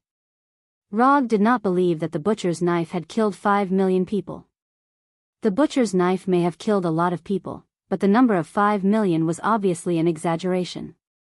Although he did not know when the butcher's knife was made, even in the current era where the population was far more than before, 5 million people was a very exaggerated number. Compared to the bone harp, the butcher's knife's effect was much simpler. The butcher's knife could curse the souls of the killed and imprison them, making these souls the slaves of the butcher's knife's owner. It was said that holding the butcher's knife was equivalent to having 5 million undead warriors. But until now, no one had ever successfully summoned the undead warriors. For some reason, the image of the goddess of death appeared in Rog's mind when he was playing with this bayonet-shaped butcher's knife. Alas, I don't know where the eldest princess of Asgard went after leaving Jotunheim. If it were her, she would definitely be able to confirm if there were 5 million undead warriors in butcher's knife. Compared to the bone harp and the butcher knife, which were obviously not good weapons, the ghost lantern and the poison bottle looked much more normal. The ghost lantern looked no different from the black iron lanterns of the Middle Ages. The only difference was that the ordinary lantern had a candle, while the ghost lantern had a crystal ball that emitted a dark green light. The simple-looking ghost lantern did not have the flashy abilities of the bone zither and butcher blade. The only effect of the ghost lantern was that it could cause the target to hallucinate through its green light and control the target's actions. Among these 4 holy weapons, whether it was the bone zither and butcher knife used for direct combat or the ghost lantern used for support, none of them piqued Rog's interest. The only thing he was more interested in now was the blood race holy weapon known as the poison bottle. The poison bottle was the most simple of the 4 holy weapons. It was a round bottle with a narrow top and a wide bottom. If it were not for the golden threads that wrapped around the bottle, the poison bottle would be a trash, glass bottle that no one would be interested in even if it was thrown on the street. The poison bottle's appearance was very simple, but its ability was not simple at all. Dripping blood into the poison bottle would cause the blood to mutate in the poison bottle. Drinking the mutated blood would cause humans, vampires, werewolves, and other creatures to mutate and become terrifying and violent monsters. The first time he saw the picture and information of the poison bottle, Rog had already thought of the most suitable candidate for the poison bottle. Dr. Lizard. As a top expert in the field of cross-species genetics, Dr. Lizard would definitely be interested in the mutated blood in the poison bottle. After the matter with the vampires was over, he would give the poison bottle to Dr. Lizard to study for a period of time to see if he could find anything interesting. After throwing the 4 holy weapons into the psychic scroll, Rog picked up the full moon ritual that was sent along with the holy weapons. The full moon ritual was the holy book of the werewolves after the werewolves broke free from the vampires' enslavement. They referred to the vampires' holy book, the Book of Shifting. Of course, due to the cultural heritage, the contents of the full moon ritual could not be compared to the Book of Shifting. Although the full moon ritual recorded some history and black magic of the werewolves, it had basically evolved into a list of the werewolves' internal members. Every alpha werewolf would have a full moon ritual in their hands, which recorded the names of all the werewolves under their control. Speaking of alpha werewolves, it was necessary to talk about the vampires' noble titles. According to the vampires' method of dividing vampires into 5 levels by their noble titles, the werewolves had also developed their own ranking system. Alpha werewolves, beta werewolves, omega werewolves, and wolf pups under the age of 10. Alpha werewolves corresponded to vampires' dukes, and the other levels corresponded to the vampires' noble titles. However, compared to the vampires who had long formed a stable clan system, the werewolves were much more backward in terms of organizational structure. Alpha werewolves controlled all the werewolves in an area, and alpha werewolves were the leaders of the small packs. According to the number of people, an alpha werewolf would have a small pack of 4 to 10 werewolves. Werewolves were dark creatures, but compared to vampires who had a long lifespan, their individual strength was relatively weaker. After all, as they grew older, they would be able to learn more abilities. In terms of learning black magic, vampires were far more talented than werewolves. If it were not for the vampires' low fertility and the strict Immerse restrictions, werewolves would have been beaten up by vampires long ago. Currently, there were a total of 5 alpha werewolves in North America, including the dead Henry. The area on the west coast of the United States was Henry's territory. In the full moon ceremony book that belonged to Henry, there were about 2,000 werewolves registered. Among the werewolves he brought here tonight, only about 200 were his subordinates, that is, the werewolves who never knelt down. As for the rest, they were all from the other 4 alpha werewolves. Henry was openly poaching the other alpha werewolves. Wasn't he afraid of causing the dissatisfaction of the other 4 alpha werewolves? But thinking about it carefully, this was a very normal operation. Henry was thinking about how to become the king of the werewolves. Sooner or later, he would offend the other 4 alpha werewolves. Since he would offend them sooner or later, he might as well poach them earlier. He even dared to plot against Konoha, so how could he be worried about causing the dissatisfaction of the other 4 alpha werewolves? If the situation of the other 4 alpha werewolves was similar to Henry's, then the total number of werewolves should be about 10,000. 10,000 werewolves, this number was a bit small. Rog originally planned to drive all the werewolves to the planet Tatooine after this matter was over, letting them plant vegetables, trees, and flowers there. The news of Henry's suicide and Rog's plan to make Fenrir the king of the werewolves quickly spread. However, the next development of the matter was once again beyond his expectations. The day after Henry's death, the other 4 alpha werewolves rushed to the Beverly Hills Hotel where Rog lived and expressed their gratitude for his decision to make Fenrir the king of the werewolves. This development was wrong, right? Looking at the 4 alpha werewolves with happy faces, Rog actually had the illusion that he played too many games and couldn't keep up with the times. In the following conversation, he finally knew why the 4 alpha werewolves showed such a happy look as if they won the lottery. The reason was very simple: the werewolves were bullied too badly by the vampires.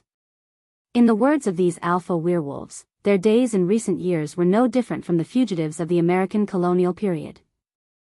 Although the number of vampires was not comparable to the werewolves, in terms of wealth, the vampires were several streets ahead of the werewolves. In a capitalist country like the United States, the power that the vampires could use was much more than the werewolves. In addition to guarding against the attacks of the vampires, they also had to guard against attacks from human society. For example, gangs, mercenaries, assassins, and so on were hired by the vampires.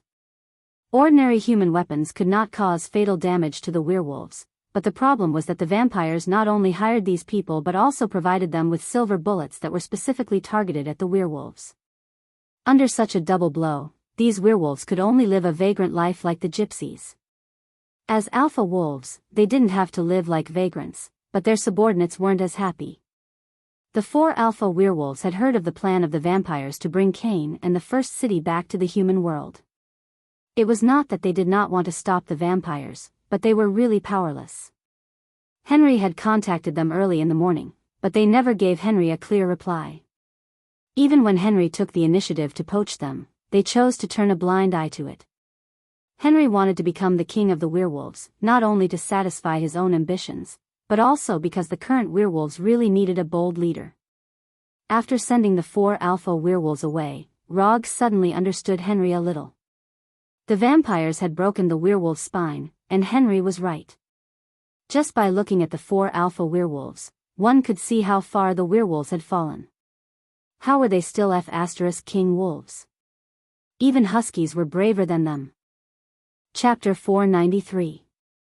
After knowing the true thoughts of the 4 alpha werewolves, the first thing that came to Rog's mind was not that these werewolves were pitiful, but that these werewolves were really disappointing.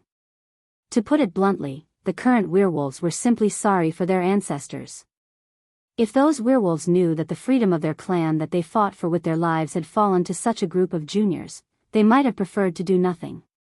At least this way, the werewolves would not become stray dogs. Although these werewolves were really pitiful, Rog did not intend to stand up for them. He had always believed in one sentence, that is, God helps those who help themselves. If you don't work hard, don't expect others to help you. Although this approach was slightly cruel, it was the basic principle that maintained the operation of the world. For a simple example, it was like borrowing money from the bank. If you want to borrow money from the bank, you have to make yourself valuable first. The bank was not a philanthropist, it would not lend money to people who had nothing. Similarly, the world was not a philanthropist. If you want to change your fate, you have to risk your life to make yourself more valuable. If you can't do this, don't blame the world for being cruel. Although these werewolves were still a little useful in Rog's eyes, they were far from enough to make Konoha fully help them. Konoha would not let others bully its own people, but Konoha would not raise waste. If these werewolves did not show their value, Rog would definitely let them go back to where they came from. Don't even think about eating and drinking for free in Konoha. For the time being, Rog put the problem of these werewolves to the back of his mind, and picked up the information about the Blood Clan that had just been sent by Konoha's intelligence department. According to the information, the Grand Duke of the Blood Clan, Wilhelm von Behring, had arrived in Los Angeles a few days ago. On the second day of Grand Duke Wilhelm's arrival in Los Angeles, the vampire hunters in the Los Angeles area were crazily attacked by vampires. The Bat Must Die bar he had been to before had now become a veritable, broken bar. In addition to retaliating against the vampire hunters, these vampires were also collecting information about Minato. He didn't know if these vampires had discovered something, or if they were afraid of Minato's strength. Until today, Rog had not been attacked by any vampires. It wasn't a secret that he was staying at the Beverly Hills Hotel. With the abilities of the Blood Clan, it wouldn't be difficult for them to find out. Just as he was considering whether he should take the initiative to meet these vampires, the doorbell suddenly rang. After opening the door of the room, he saw a young man in a hotel employee uniform. "Hello, Mr. Minato. This is your invitation card." Rog didn't make things difficult for the hotel employee who was obviously under the influence of a control spell. Instead, he took the invitation. Note 1, got it. After closing the door, he opened the gold-plated invitation. The content of the invitation was very simple. It was to invite him to the top-notch Japanese restaurant, Urasawa, for dinner at 8:00 tonight. Note 2, the name on the letter was Duke William von Behring of the Brooke family. He didn't come directly to his door, but invited him to dinner. Duke William's approach made Rog a little surprised. However, he didn't care too much about this. It was always better to be polite than to be polite. And he didn't know if it was his own illusion, but he always felt that Duke William asked him to meet at the top-notch Japanese restaurant, Urasawa, seemed to be hinting at something. When it comes to Japanese food, the first thing that comes to mind is Japan. And ninja is an ancient profession from Japan. At 8:00 in the evening, Rog, who rarely changed into formal clothes, took Henry's Bentley SUV and arrived at the Japanese restaurant, Urasawa. The driver who drove for him was also Henry's driver, young alpha werewolf named Bran. On the way to the restaurant, the young werewolf named Bran didn't say a word, but occasionally looked at Rog in the back through the rearview mirror. Although Bran controlled his emotions quite well, Rog could see at a glance that the young werewolf couldn't wait to eat him alive. But he didn't care about Bran's killing intent at all. A young werewolf who hadn't experienced the beating of society and only had simple and loyal thoughts in his mind. When he got out of the car, Rog tidied up the collar of his suit and gave the young werewolf named Bran a little advice. Don't do anything stupid. Your lives were exchanged by Henry's own life. Don't let his final sacrifice go to waste. After saying that, Rog ignored Bran, who had a complicated expression, and got out of the car to head to the restaurant. Bran was one of the werewolves who didn't kneel that night, and he was also Henry's most promising junior. If Henry's plan went smoothly, Bran would be the one to take over his position as Alpha Werewolf King. Unfortunately, Henry was destined to live to see this day. Urasawa restaurant was known as the best Japanese restaurant on the West Coast. It was regarded as the West Coast version of New York's top Japanese restaurant, Masa. Urasawa restaurant's head chef, Iro Urasawa, was once a student of Masa restaurant's owner and head chef, the famous Japanese chef, Masa Tamiyax. Urasawa was very famous, and the level of Japanese food was very high, but the restaurant was small, with only 10 chairs, and only 10 customers could be served at most in a night.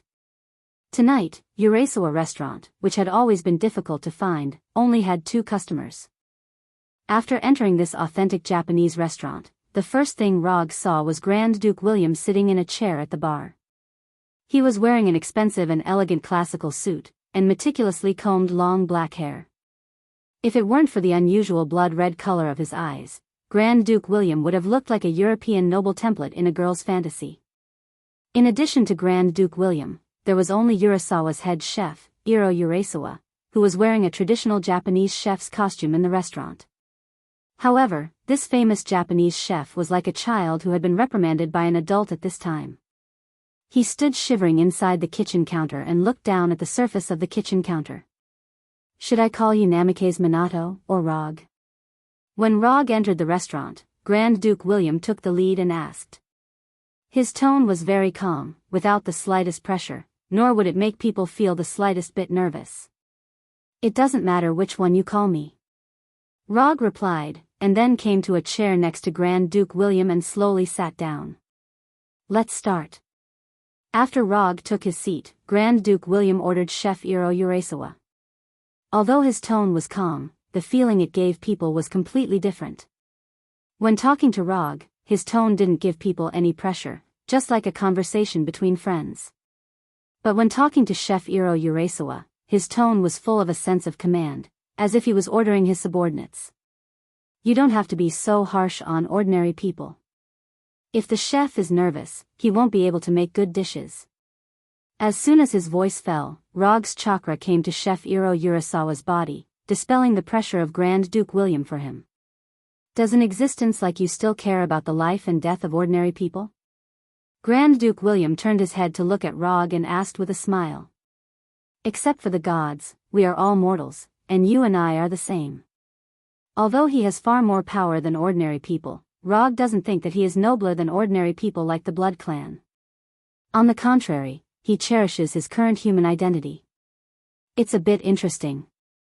If we didn't meet in this environment, you and I might have become good friends. At this time, Grand Duke William was not as violent and cold-blooded as the rumors said. If he didn't know that Grand Duke William was from the Brooke clan, which was the most suitable for fighting among the Blood clan, Rog would have the illusion that he was a kind aristocrat. Maybe. Rog took a sip of the sake in the glass and said slowly. You took over the Wolf clan, and killed Jacob and the others. I can directly make the decision to write it off. What we are going to do is not against Konoha, and we don't need to let things develop into something more serious. Although Grand Duke William has not fought with Rog, he knows that even if he went all out, he may not be a match for Rog.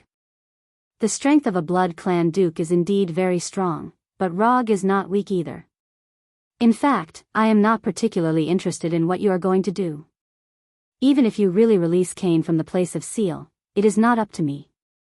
It's just that you have something in your hands that I want, so you should understand what I mean. Whether or not Cain can return to the human world is, in a strict sense, not within the scope of Konoha's handling. There were already enough hidden big shots on Earth. One more vampire ancestor was not a big deal. It's just that he is now interested in the 13 sacred tools of the Blood Clan, so he made a small move against the Blood Clan. We can't give you the sacred object. This is related to the dignity of the Blood Clan. Even the true identity of Rog has been investigated, so it is impossible for Grand Duke William not to know what he wants. However, as he said, this is related to the dignity of the Blood Clan, and it is not an existence that can be traded. If someone suddenly tells me that they want what I have, I will not be willing to give it to them. It is human nature, and it is understandable. Well, let's make a deal. For what you are going to do next, Konoha can pretend that they don't know anything. In return, I want 4 sacred tools. Rog made his suggestion to Grand Duke William. The Blood Clan does have 8 sacred tools in their hands, but it is not an easy thing to obtain these 8 sacred tools. This is not a matter of eliminating the Blood Clan, but that eliminating the Blood Clan may not be able to get the sacred tools. If the Blood Clan is unwilling to surrender and would rather die than be willing to give up the sacred tools, Rog will not be able to find them all over the world. Finding things is not an easy thing. Not to mention that the person who hid them knows magic. For sacred tools in exchange for Konoha not to make a move? I have to say that you are a person who is not willing to suffer any losses. Of course, Grand Duke William knew why Rog had such a proposal. He was afraid that he would not get anything in the end, so he chose to compromise in advance. But I still say the same thing. We will not give up the sacred tools. This is related to the dignity of the blood clan. In the end, Grand Duke William rejected Rog's proposal. Don't refuse so quickly. I know that this proposal seems to be a loss for you, but think about it carefully. You are not without any gains. Let's put it this way. If Konoha stops you with all its strength, you will never have the chance to complete the plan. So you have to think about it differently. You are not losing the 4 sacred tools, but using these 4 sacred tools in exchange for a chance to smoothly welcome back the ancestor. If you exchange, you still have a chance to welcome back the ancestor. If you don't exchange, you really have no chance at all. Saint artifacts are precious, but compared to the progenitor, they are nothing. If your ancestor returns smoothly, you can have as many sacred tools as you want. At this time, Rog was like an unscrupulous salesman who was trying to trick the elderly to buy health products. He was trying to trick Grand Duke William, an old man who had lived for hundreds of years. You are secretly changing the concept. In the end, you still want to take away the sacred tools. As an old monster who had lived for hundreds of years, Grand Duke William was not moved at all. You can think of this as secretly changing the concept, but compared to secretly changing the concept, I prefer to call this a forced sale. Since Grand Duke William was unmoved, Rog had no intention of continuing to fool him. He directly said his true thoughts. You can think whatever you want. Anyway, I am going to do this business. Rog would not have the slightest psychological burden to bully dark creatures. Chapter 494. Konoha's tyranny really lives up to its reputation. Grand Duke William turned his head to look at Rog, who was not even a fraction of his age, with a faint smile on his face. This is also something that can't be helped. If Konoha is not tyrannical, it will not be able to suppress those monsters in the dark. Rog replied with a smile. Looking at Rog, whose expression did not change, and who completely grasped the initiative, Grand Duke William did not speak. He picked up the sake in front of him and slowly took a sip. Along with Grand Duke William's silence, the small dining hall fell into a strange silence. The slight sound of the restaurant's chef making sushi became the only source of sound in the restaurant at this time. After a few minutes of silence, Grand Duke William spoke again. The matter of the sacred tool is of great importance. I need to discuss it with the other Grand Dukes before I can decide. No problem, I'll give you 3 days. After saying that, Rog directly got up and left this famous top-notch Japanese restaurant on the west coast, without any intention of tasting the sushi. When Rog's figure disappeared from the restaurant, Grand Duke William, who had a pleasant expression just now, immediately changed his expression. His expression was as cold as an iceberg in Antarctica that has not melted for thousands of years. Inform the other clans, let them bring the elites of their clans over, the peace talks have failed. Grand Duke William, who was sitting in the chair, did not get up, as if he was giving orders to the air. Then, he raised the wine glass in front of him again and drank the sake in it. The moment he put down the wine glass, his figure also disappeared strangely from the restaurant like a chalk painting being erased. After returning to the Bentley SUV driven by Bran, Rog took out his mobile phone and sent a message to the Punisher at Konoha's headquarters. In 3 days, bring the Abomination and the Red Tank, as well as 10 teams of special forces to Los Angeles. The weapons will be specially made for vampires. After sending the message, he said to Bran, go to the factory in the suburbs. After saying that, he directly closed his eyes and began to empty his mind. Although Grand Duke William said that he wanted to discuss with the other Grand Dukes, his real subtext was that there was no room for discussion on this matter. Rog understood what he meant and gave him 3 days to do so. These 3 days did not refer to waiting for them for 3 days. Instead, it referred to using their fists to do the talking after 3 days. 3 days later, Konoha and the Wolf Clan won, and the Blood Clan handed over the sacred weapon. Similarly, if the Blood Race wins, Konoha and the Wolves won't interfere with the Blood Race's plan. This was a plan that was not explicitly stated, but both sides agreed to. After driving for about 20 minutes, Bran arrived at an abandoned suburban factory. Because Fenrir was not suitable to appear in the city, Rog let him stay in the suburbs and gave him the task of reorganizing the werewolves. Although Fenrir was only a magic wolf, he was born in Asgard and accompanied the goddess of death on her expedition to the Nine Realms. Fenrir definitely couldn't handle government affairs. However, it was not difficult for him to reorganize the wolf clan into an army. Although only 2 days had passed, these werewolves initially had the appearance of an army under the training of Fenrir's fangs and claws. After entering the factory that had been abandoned for many years, Rog saw the 4 alpha wolf kings that he had just seen this morning near Fenrir. I have reached an agreement with the Duke of the Brook clan. After 3 days, there will be a decisive battle between the Wolf clan and the Blood clan. Of course, some people from Konoha will also participate in the battle, but the main ones will be your Wolf clan and the Blood clan. Don't you Wolf clan want to rise? Now the opportunity is here. As long as you can defeat the Blood clan this time, you can join Konoha and completely get rid of the Blood clan's pursuit. This time, I want all your Alpha Wolf clan to participate in the battle. I don't care where these Alpha Wolf clan are. After 3 days, I want to see them here.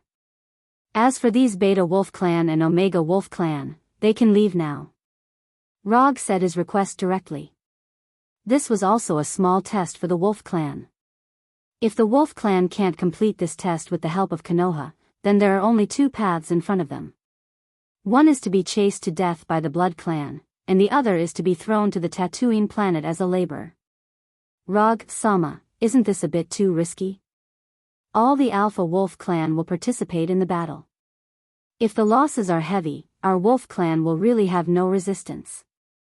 After Rog finished speaking, an Alpha Wolf king named Michael came in front of him and said, "This Alpha Wolf king named Michael is the oldest of all the Alpha Wolf kings and the most timid one." During the day in the hotel, Rog confirmed this. "I may not have told you very clearly during the day, but I will tell you again. Whether you want to get the protection of Konoha or become a part of Konoha, what you have to do is to obediently listen to my instructions and not question my decisions, understand?" Rog glanced at Michael and said with a blank expression, "That's true, but in case." Michael still wanted to explain something, but before he could speak, he saw a silver-white arc across in front of him. In the next second, his vision turned upside down. He saw the upside-down night sky and earth, saw Rog and Fenrir spinning, and saw his own body without a head. Lightning release. Thunderbolt sword draw. Rog didn't intend to continue listening to Michael's nonsense and directly ended his life with Thunderbolt sword draw. It wasn't until Michael's head rolled a few times on the ground that Rog removed the Thunderbolt sword in his right hand. Now, does anyone have any questions? Rog didn't look at the dead Michael and looked at the remaining 3 Alpha Wolf Kings. No. None at all. We will definitely support Rog-sama's decision. Looking at the 3 Alpha Wolf Kings who were obedient like pet dogs, Rog sighed helplessly. Bran, from now on, Henry and Michael's position as Alpha Wolf belongs to you. Bran was chosen by Henry and personally guided by him, which meant that Bran was definitely outstanding. Although Rog hadn't discovered Bran's strengths yet, he didn't mind giving this little guy a chance in advance. 3 days passed in the blink of an eye. After Fenrir's training, the 1,000 over Alpha Wolf Kings that appeared in front of Rog finally had the aura of an elite warrior. In the hierarchy of the Wolf clan, the Alpha Wolf Kings were in existence that corresponded to the Vampire Marquis. But in reality, the strength of these Alpha Wolf Kings was far from being comparable to the Vampire Marquis, and they were even inferior to the Vampire Earl. The Vampire clan had strict criteria for the Vampire Marquis. Vampires that weren't strong enough couldn't be promoted to the Marquis until they died. The Wolf clan was much more casual. As long as they had a small group of 4 or 5 people that belonged to them, they could be called Alpha Wolf Kings. The Alpha Wolf Kings that were judged by this criteria were naturally far from being comparable to the Vampire Marquis. At present, there were only 8 clans left in the Vampire clan, and there were only 8 Grand Dukes. As a Marquis that was second only to the Grand Duke, there would be no more than 50 of them. This was still an ideal situation. If the Vampire clan's criteria for promotion were more stringent, the Marquis of the 8 clans may not even add up to 30 people. You are being chased by the Vampire clan. I don't need to tell you how embarrassed you are. You like to be a stray dog, that's your own business, but Konoha never raises trash. If you want Konoha to protect you, you have to show the value of Konoha's protection. The opportunity is now in front of you, whether you can seize the opportunity or not, it depends on you. Before departure, Rog made a pre-war mobilization to these wolf kings that had nothing to do with hot-bloodedness. Then, he didn't care about what these alpha wolf kings would think. He jumped directly on Fenrir's back and rode Fenrir out of the abandoned factory. Behind Fenrir were the Punisher, Abomination, and Red Tank. Behind them were fully armed 60 members of Konoha's special forces.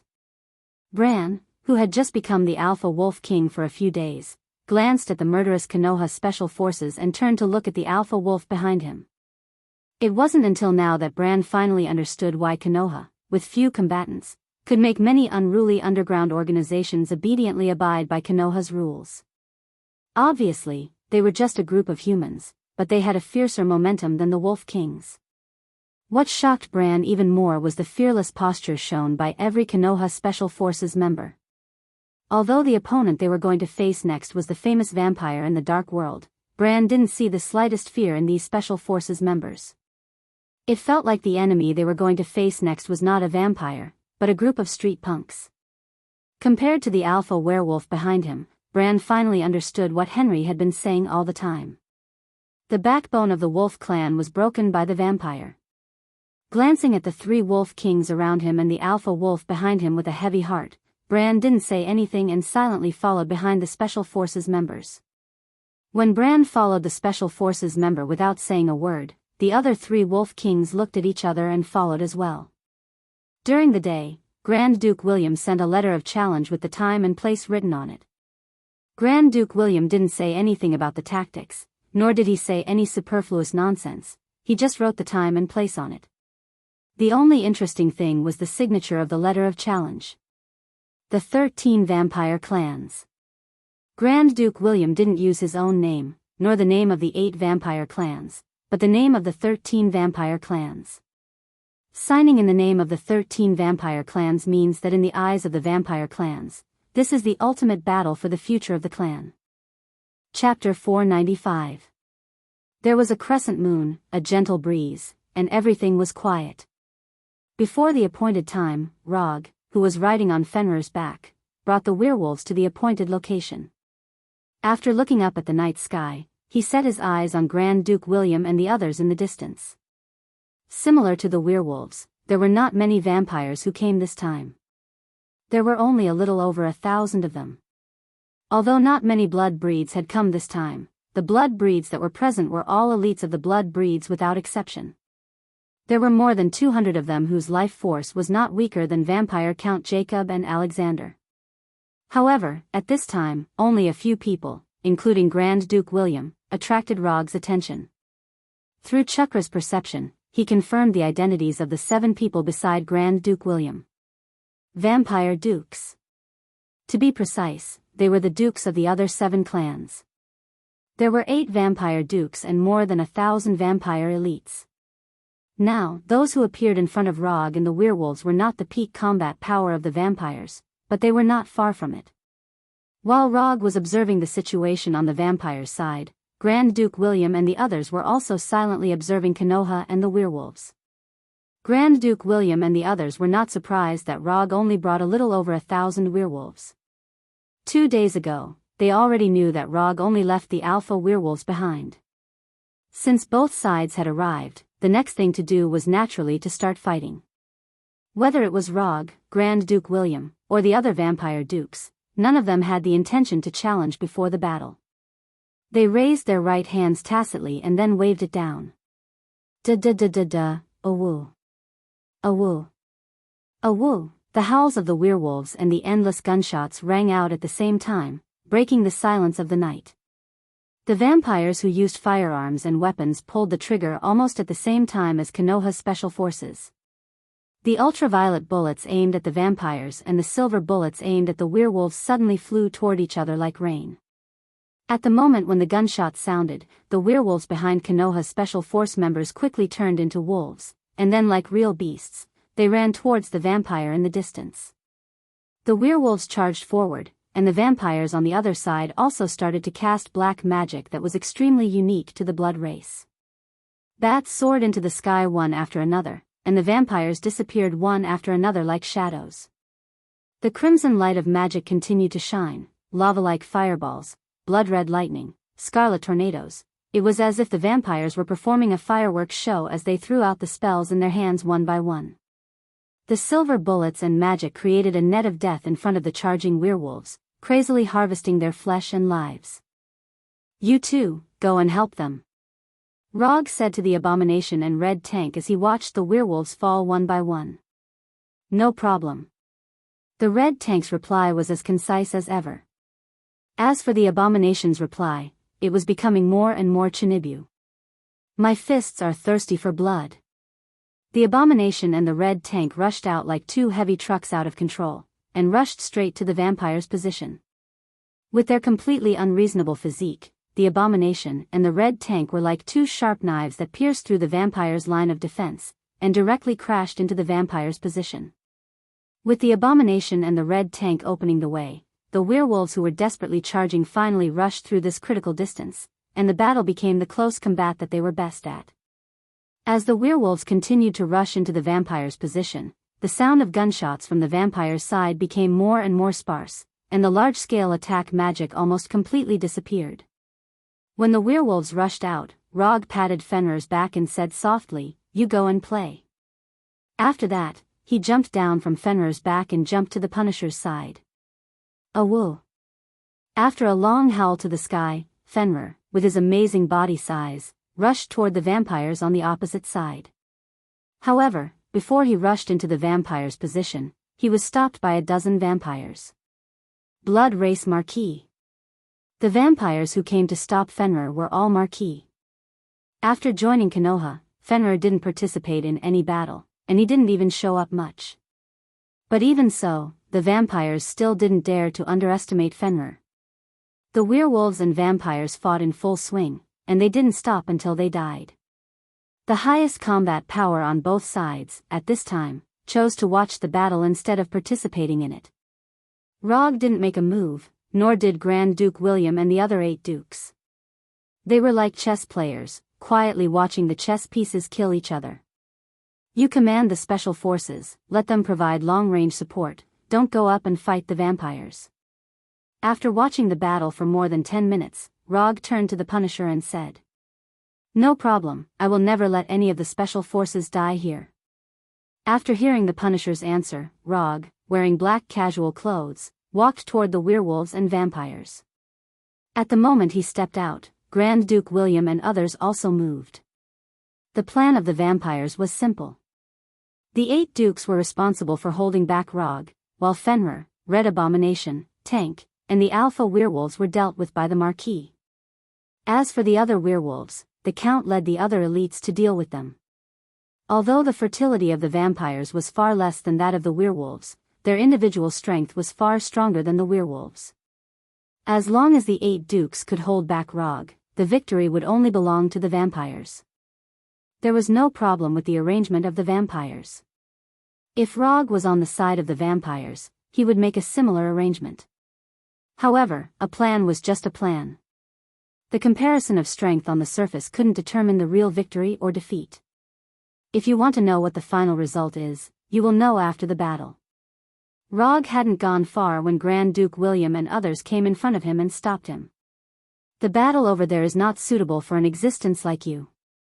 Grand Duke William looked at Rog and said in a calm tone. In gaming terms, there is a term called exploding fish. It means that high-level gamers maliciously bully low-level gamers. In the past, I also hated these exploding fish players. But later on, I understood a principle.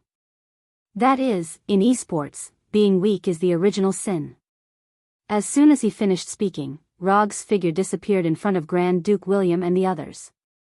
Lightning body blink. Lightning sword slash. A silver-white arc instantly appeared in front of Grand Duke William. Grand Duke William didn't expect Rog to attack just like that. What surprised him even more was that Rog's speed was faster than he had imagined. Vampires were dark creatures with high agility and speed. However, compared to Rog, their speed talent was not worth mentioning. Even Grand Duke William, who was a duke, couldn't completely react. The katana, which was completely formed by lightning, slashed across Grand Duke William's neck as easily as cutting through a ripe watermelon.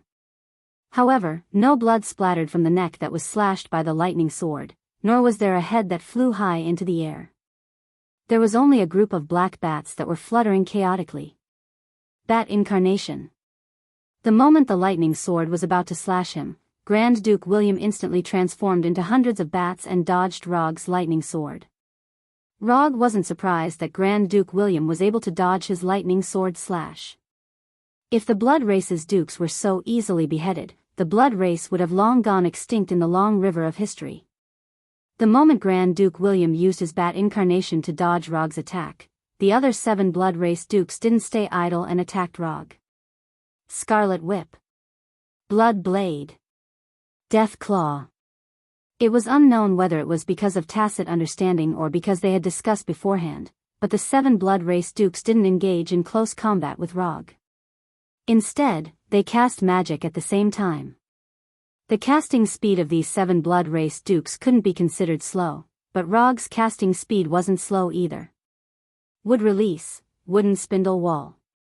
Clang clang clang, a curved circular wall instantly appeared and completely enveloped Rog, who was wielding the lightning sword, while blocking the magic attacks of the 7 blood race dukes. Although the wooden wall was a circular arch made of wood, in terms of defensive power, the wooden spindle wall's defensive power was not inferior to ordinary steel. While casting the wooden spindle wall to block the magic attacks of the 7 blood race dukes, Rog removed the lightning sword in his right hand and used the wind release ninjutsu that he rarely used. Wind release, tornado hurricane. What had been a gentle breeze suddenly turned into a gigantic tornado. Like a natural disaster, it engulfed the 7 vampire dukes who had just cast their spells. The gigantic tornado struck the 7 vampire dukes in the blink of an eye, sweeping them into the sky and twisting their bodies wildly. If other vampires were hit by the tornado, they would definitely be twisted into fried dough twists even if they didn't die. However, as one of the top existences in the blood race, the means of the blood race dukes were far from what other vampires could compare to.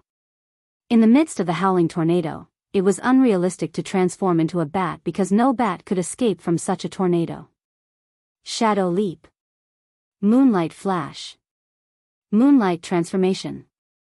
It had to be admitted that the blood race was several streets ahead of the werewolves in terms of magic talent and magic inheritance. Magic that was incomparably difficult for others was a piece of cake for the blood race dukes. Relying on different flash magic and evasion magic, the 7 blood race dukes all got rid of the tornado's attack. However, this was far from the end. As soon as the 7 blood race dukes got rid of the tornado, they saw Rog suddenly appear on the wooden spindle wall. Wind release, vacuum chain wave. Before they could react, dozens of sickle weasel-like transparent wind blades came in front of them. The blood race dukes were indeed good at magic, but Rog was also proficient in ninjutsu. Chapter 496. Not only were the 7 vampire dukes attacked by the sickle weasel-like wind blades, but even the bats that Grand Duke William had transformed into were also hit. Whoosh! Sharp cutting sounds rang out one after another. Shredded clothes and broken limbs flew up in a disorderly manner.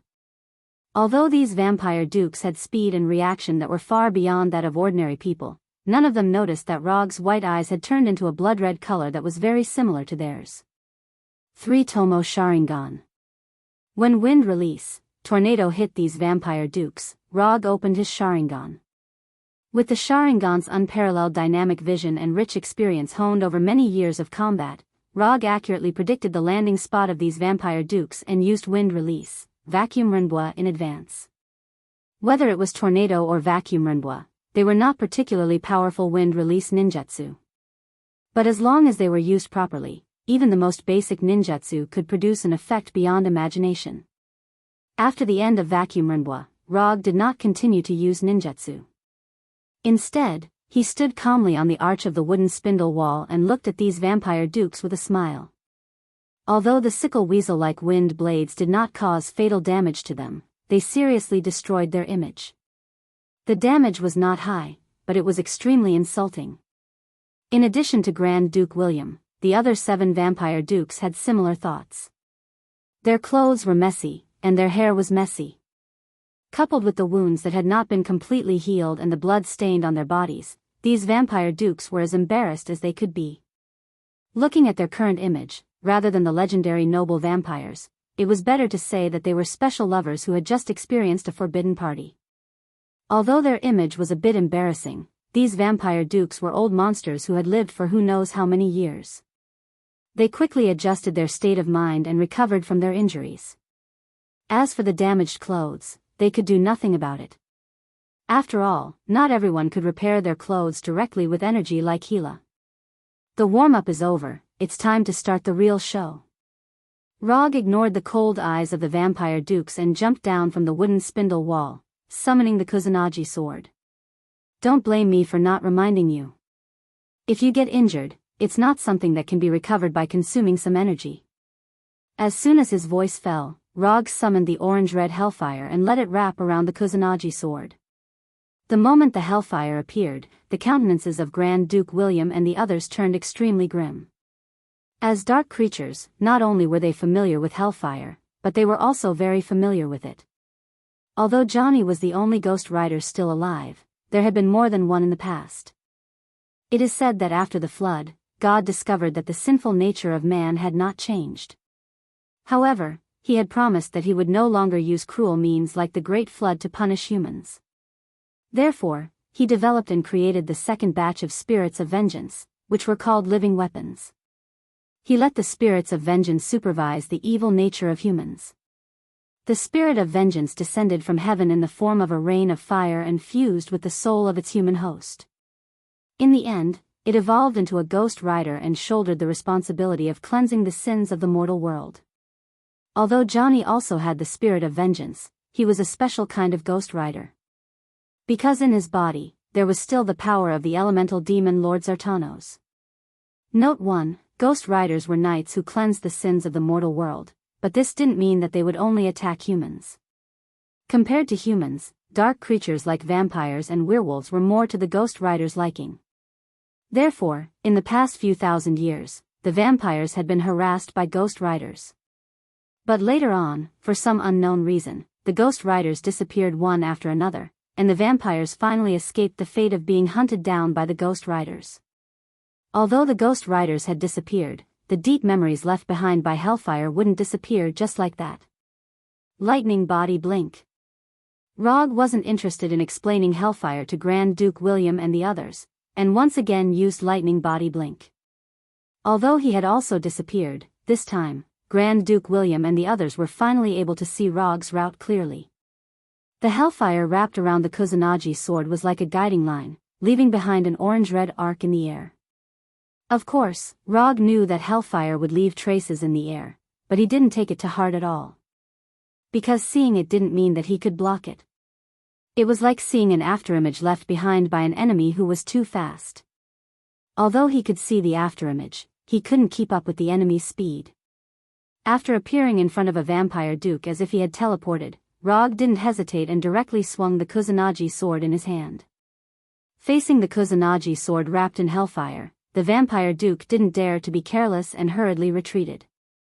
In the past, the vampires who had died tragically under hellfire had used their lives to leave behind an incomparably valuable advice for the vampires. That was, there was no need to try to use blood magic to resist hellfire. Whether it was an energy shield like the blood shield or a physical defense like the earth wall, it was impossible to block hellfire's attack. This had nothing to do with whether energy or physical matter could block hellfire. It was purely because hellfire restrained the vampire's blood power.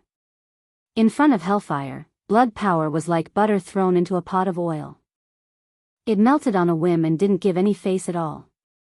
The vampire Duke Rog chose first wasn't the weakest among the 8 dukes, but he wasn't the strongest either. What was more troublesome was that he wasn't the fastest. In front of Rog, who had used lightning body blink, the vampire's pride and speed was like that of an ordinary human. Chi! The vampire duke, who had just recovered his right arm, didn't even take a few steps back before Rog's Kusanagi sword slashed across his neck like the Grim Reaper's scythe. As the top fighting force of the vampires, Duke-level vampires would never be burned to ashes again. Even if they were hit in the heart by an ultraviolet bullet or directly exposed to the sun, they wouldn't be reduced to ashes. However, at this moment, the vampire Duke whose head had been chopped off by Logue's sword quickly burned into a pile of black ashes, just like the lowest level of vampires. With a fatal attack and the burning effect of hellfire, Rogue let the vampire Duke die in the same miserable way as a low-level vampire. First 1. After dealing with the vampire Duke, Rogue said softly in a voice that Grand Duke William and the others could hear. Fried fish. This was the game term he had explained to Grand Duke William and the others just now. However, what Grand Duke William and the others didn't know was that the fried fish Rogue was talking about wasn't him bullying the Marquises or Count-level vampires, but the 8 vampire dukes. Bullying the Marquises and Counts was fried fish to him. Bullying the dukes like Grand Duke William was also fried fish. Since they were all fish, there was no need to care too much about the level of the fish. After all, in front of kings, silver and gold were the same. Wait, maybe we can talk again. After watching a vampire Duke die in Rogue's hands, Grand Duke William realized how big the gap was between them and Rogue. Talk again? I gave you a chance 3 days ago, but unfortunately, you didn't cherish it. As soon as he finished speaking, Rogue disappeared again. Just as Grand Duke William was about to look around to see which Duke would be chosen by Rogue appeared in front of him like a ghost. Among these dukes, Grand Duke William was the only vampire Duke who had dealt with Rogue. However, this didn't mean that Rogue would have any friendship with him and exclude him from the list of targets. Although Grand Duke William didn't expect to be Rogue's second target, his reaction speed wasn't slow at all. In fact, he was even faster than the dead Duke. In terms of strength, Grand Duke William was definitely the strongest among the 8 dukes. The Brooke clan was the clan that was best at fighting among the blood breeds. As the Duke of the Brooke clan, Grand Duke William's combat experience and skills were naturally the strongest among the Brooke clan. Just as the Kusanagi sword was about to hit him, Grand Duke William made a decision that even Rogue praised. Grand Duke William didn't choose to retreat or dodge. Instead, he took the initiative to step forward and close the distance between himself and Rogue. One had to admit that Grand Duke William's idea was very creative and effective. In terms of combat, the Kusanagi sword was definitely a close combat weapon. However, this didn't mean that the Kusanagi sword would be perfect in close combat. When the distance was shortened to the point where they were almost face to face, the Kusanagi sword would be limited by the distance and unable to display the effects it should have. This was also why a dagger was more useful than a sword in a real close combat. Relying on this method of closing the distance, Grand Duke William perfectly avoided the Kusanagi sword attack and blocked Rogue's right hand with his left hand. Interesting. Looking at Grand Duke William, who was only 20 or 30 centimeters away from him, Rogue once again praised Grand Duke William's combat intuition and fighting skills. After his right hand was blocked by Grand Duke William, Rogue didn't hesitate and made a move that was also beyond Grand Duke William's expectations. He took the initiative to let go of his right hand and gave up the Kusanagi sword. The moment Rogue let go of his right hand, Grand Duke William realized that something was wrong.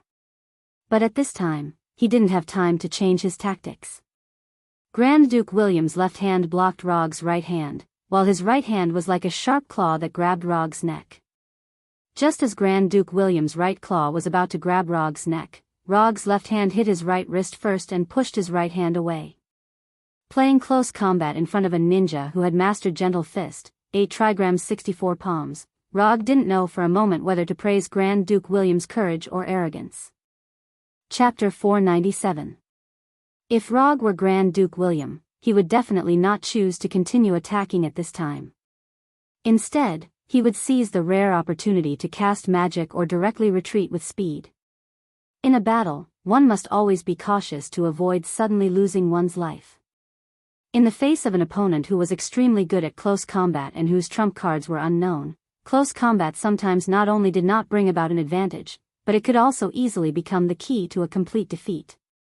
Thoughts flashed through his mind, but Rogue's hand movements did not slow down in the slightest. Byakugan, open. Under Grand Duke William's gaze, Rog's Sharingan disappeared and was replaced by the Byakugan, which had blue veins popping out beside his eyes. Soft Fist Technique, 8 trigrams 64 palms. Before Grand Duke William could fully react, Rog's left hand turned into a fist and hit a key acupoint on his chest. Of course, it was impossible for a vampire to have the chakra meridian system, and there were no so-called acupoints. The key acupoint that Rog had hit was actually an important energy node on Grand Duke William's body. However, in order to be more in line with the style of Soft Fist, he called all these energy nodes on the enemy's body acupoints. When the first palm of the 8 trigrams 64 palms hit Grand Duke William, the initiative of the battle completely fell into Rog's hands. Compared with other physical arts, the 8 trigrams 64 palms was a set of slightly cumbersome fist techniques, and the time to perform it was also longer. If it were other physical arts moves, this kind of continuous attack time of 2 or 3 seconds would be easy for the opponent to seize the opportunity to counterattack. The time to perform the 8 trigrams 64 palms was indeed a little longer than other physical arts moves, but this did not mean that it was easy to interrupt. If the 8 trigrams 64 palms were so easy to break, it would not have become the secret technique of the Hyuga clan. As long as the enemy could always be controlled in the rhythm of their attacks, it did not matter if the time to perform it was a little longer. In Rog's vision at this time, he and Grand Duke William were in an illusory 8 trigrams array, an 8 trigrams array that belonged to the 8 trigrams 64 palms. 16 palms. In the next second after hitting Grand Duke William's first palm, Rog's hand struck out 15 palms consecutively at a speed that surpassed the limits of what one could capture with their eyes, completing the first stage of the 64 8 trigrams palms. The first stage of the 16 palms did not focus on actual destructive power. As the opening move of a combo, the first 16 palms were mainly used to further restrict and deprive the opponent of the ability to resist.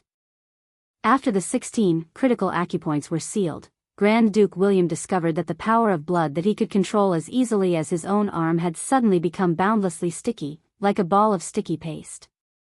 Almost at the same time that he noticed the abnormality in the power of blood, Rog struck out the next 32 palms. At this moment, not only did Grand Duke William sense the abnormality in his blood power, but he also sensed the abnormality in his body. At this moment, he was like a marionette who had completely lost the right to move his body freely. Before he could figure out what was going on, Rog had completed all 64 palms of the 8 trigrams. It was as if the power of his blood had been sealed. Intense pain spread from his body as he lost control of his body.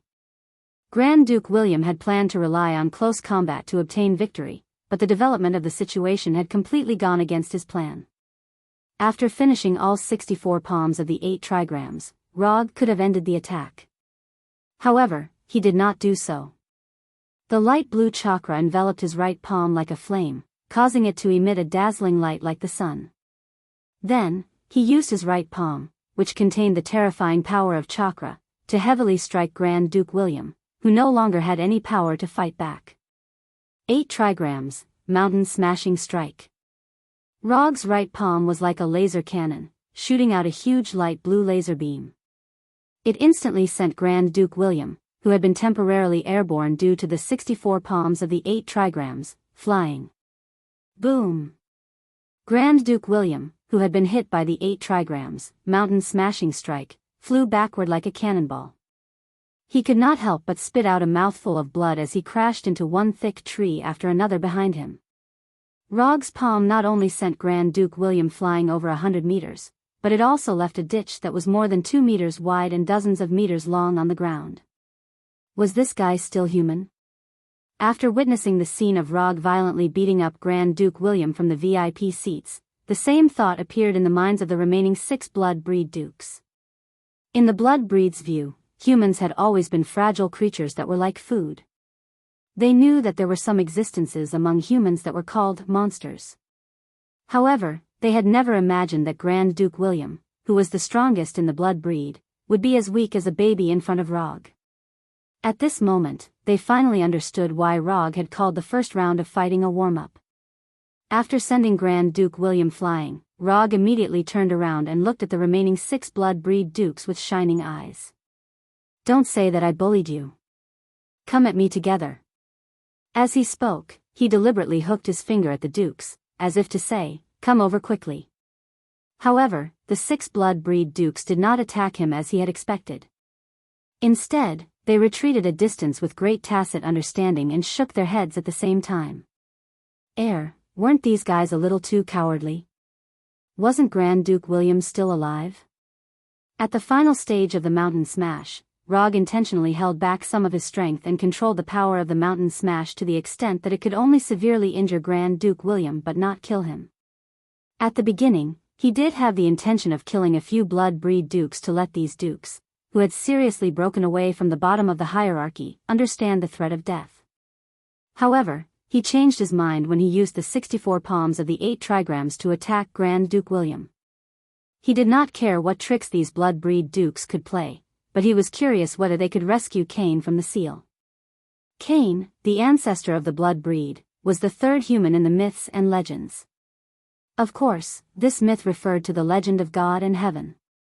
The myths of other civilizations would not admit this. For example, Huaxia myths and Norse myths. Just as he was about to give up on communicating and use his fists to persuade the remaining 6 blood-breed dukes, Grand Duke William's voice sounded from afar.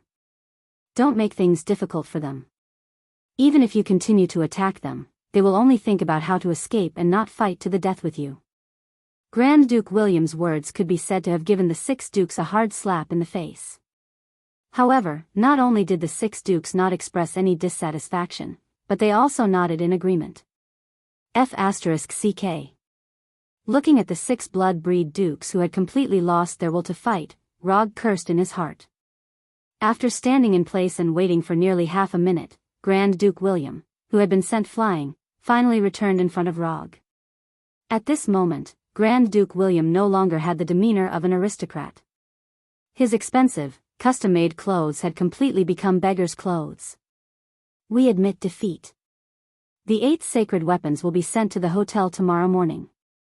Without any discussion with the other 6 dukes, Grand Duke William immediately decided to admit defeat and hand over the sacred weapons. From the perspective of the clans, Grand Duke William did not have the right to decide the sacred weapons of the other clans. However, the 6 dukes of the other clans had tacitly agreed with Grand Duke William's decision. "It seems that they should not address you as Grand Duke, but as Your Majesty." Although Grand Duke William was only a duke, from his current performance, he was no different from the king of the blood breeds. "The title of Your Majesty is not something that I can bear." Grand Duke William knew what Rog meant and immediately denied Rog's words. "I hope to see the remaining 8 sacred weapons before noon tomorrow." For Rog, it was not difficult to completely kill Grand Duke William and the others. However, this would increase the difficulty of obtaining the 8 sacred weapons, and he might even fail. After thinking seriously for a few seconds, he accepted Grand Duke William's suggestion to admit defeat. However, just as Grand Duke William was about to ask the other blood breeds to stop, Rog immediately stopped him. "Let them continue fighting. I'll ask the people from Konoha to stop, and you can ask the marquises to stop as well." Although Rog did not say it clearly, Grand Duke William immediately understood his intentions. He wanted the blood breeds to use their lives to train the werewolves. Although this would lead to a large number of deaths, Grand Duke William finally agreed to Rog's request. Under Grand Duke William's signal, the blood breeds who besieged Fenrir, Abomination, and the others immediately withdrew from the battlefield and looked at Grand Duke William with a puzzled expression. Fenrir and the others also noticed that something was wrong, but before they had time to show their skills, they received Rog's order to retreat. At the same time, the Punishers and the Special Forces also stopped attacking. This battle between the blood breeds and the werewolves, after some unexpected factors, finally returned to its original state. "Aren't you afraid that all the werewolves will die here?" Although the blood breeds withdrew from the battle, the blood breeds still had the advantage, and the number of deaths was far less than the werewolves. "If they die, it can only mean that they are not suitable to join Konoha." Rog answered calmly, as if he was stating a fact that everyone knew. "It's no wonder that Konoha can become a frightening fighting organization. With a director like you, how can Konoha be weak?" Grand Duke William thought that Rog only accepted these werewolves for the sake of the blood-breathed sacred tool and sympathized with the tragic experience of the werewolves. Now it seems that his guess was wrong from the beginning. No, you think too much. I didn't make Konoha cold-blooded. I just told them that if they were bullied, then they should double back. Of course, in this process, I also contributed some insignificant help. Rog didn't think that Konoha could have its current reputation because of him. He just gave Konoha's people weapons and put forward some of his own opinions. As for those records, they were fought by the superheroes like the Punishers and Konoha's Special Forces. Chapter 498.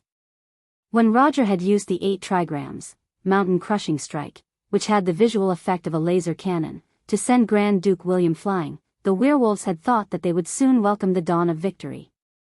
However, within a few minutes, they found that things were developing in a direction they didn't expect at all. Fenrir, the king of the werewolves, who they just recognized, withdrew from the battle, and the Red Tank, who helped them open the way for the charge, also withdrew from the battle. Even Konoha's Special Forces, who were remotely assisting them in the rear, also withdrew from the battle. Although the werewolves were not a race known for their IQ, it didn't mean that they were idiots with developed limbs and no brains. In particular, the werewolves present were basically all alpha werewolves. Among the beta werewolves or omega werewolves, there may be some completely brainless idiots. But the alpha werewolves who could become the leader of a small group would never be brainless. If they didn't even have this most basic thinking ability, they couldn't become alpha werewolves. If it was only Fenrir and others who withdrew from the battle, these werewolves may not be able to guess Rog's plan in a short time. But after seeing that the Marquises who attacked Fenrir and others also withdrew from the battle, they quickly understood. If they want to win, they can only rely on themselves. Although Konoha's practice of abandoning them without saying a word made these werewolves feel a little dissatisfied, they were also very clear about their current situation. It was impossible to resist Konoha. It was impossible to resist Konoha in this life. These werewolves didn't forget that the alpha werewolf king Michael only asked half a question, and his head was cut off by Rog. Even the alpha werewolf king had no power to fight back. Of course, they, the lower alpha werewolves, would have no chance. Although the Marquises of the kindred withdrew from the battle, under the leadership of those counts, the werewolves slowly fell into a disadvantageous position and lost the initiative of the battle little by little. If it weren't for the presence of the 3 alpha werewolves, the werewolves would only be defeated faster and more miserably. Although Bran inherited the position of alpha werewolf king of Henry and Michael, his strength didn't keep up with his status. Now, he was still an alpha werewolf. At best, he could only be regarded as a relatively good alpha werewolf. As time passed, more and more werewolves fell, and the vampires' attacks became more and more lethal. This was especially true for the vampire counts who had mastered magic. They were like messengers of death, harvesting the lives of the werewolves in a frenzy. 3 minutes after Fenrir and the others left the battle, the number of fallen werewolves exceeded 100. In addition to the werewolves who had died in battle, there were over 400 werewolves who would forever remain on this land. Are you sure you want to continue? They are about to completely lose their will to fight. Grand Duke William calmly asked Rog as he looked at the battlefield with an indifferent expression. Looks like we're seeing something different. What I see isn't a group of werewolves who have lost their will to fight, but a group of werewolves who are about to explode. In terms of casualties, the werewolves' death rate had reached a shocking 1/3. However, Rog did not intend to end things here. When he was playing strategy games, he had a bad habit, which was that he would only use a large amount of resources to cultivate high-level troops. In his strategic system, there was no such thing as a basic troop class. Therefore, he would only cultivate a small number of high-level troops, and then they would be completely destroyed by the opponent's mixed forces composed of high-level and high-level troops. He knew that this habit was not good, but so far, he has no plans to change this habit for the time being. This can also be seen from the number of Konoha's special forces. Konoha's intelligence agency, a violent organization that has used force to defeat many opponents, has only a little over 300 combatants so far. More than 200 special forces members who have been strengthened by extremists once, plus more than 60 Umbu members who have been strengthened twice. These more than 300 people are Konoha's conventional armed forces. If Rog remembers correctly, the number of police officers in a New York police station is about 360 people. Note 1, this is still under the premise that only police officers are counted. If civilian personnel are included, there are more than 550 people in a New York police station. Although Secretary of State Ross has been reminding Rog openly and secretly that he can increase the number of Konoha's special forces appropriately, he has never done so. Perhaps it is precisely because of his unreasonable insistence that Konoha's special forces have the combat effectiveness of any agency in the United States. Not to mention compared with ordinary agents or army soldiers, even compared with the famous SEALs, Konoha's special forces can easily defeat enemies 10 times their own number. The reason why Rog remembered it so clearly was that Secretary of State Ross had arranged a meaningless battle before. A Konoha Special Forces team of 6 people fought against 10 SEALs combat squads of 8 people. The result was obvious, Konoha Special Forces won easily, and it could even be regarded as a crushing victory. Since that time, Ross has never talked to Rog about increasing Konoha's special forces. Before setting off from the abandoned factory tonight, Rog roughly speculated how many werewolves could return alive. More than 300. According to his estimations, only 300 or so werewolves would be able to leave this place alive. Of course, whether his estimation is correct or not depends on when these werewolves will awaken. Apart from magic factors, the werewolf's physique is actually not worse than vampires. But the life of escape has made these werewolves instinctively afraid of vampires. What Rog is doing now is to reawaken the wildness and blood of these werewolves. Aren't you afraid of vampires? Then I'll arrange a big fight between you and vampires. Whether you die like a coward with fear, fight to the end with blood, or leave with your head held high, it depends on your own ability. This approach is cruel, but it is the fastest way to awaken the blood and wildness of these werewolves.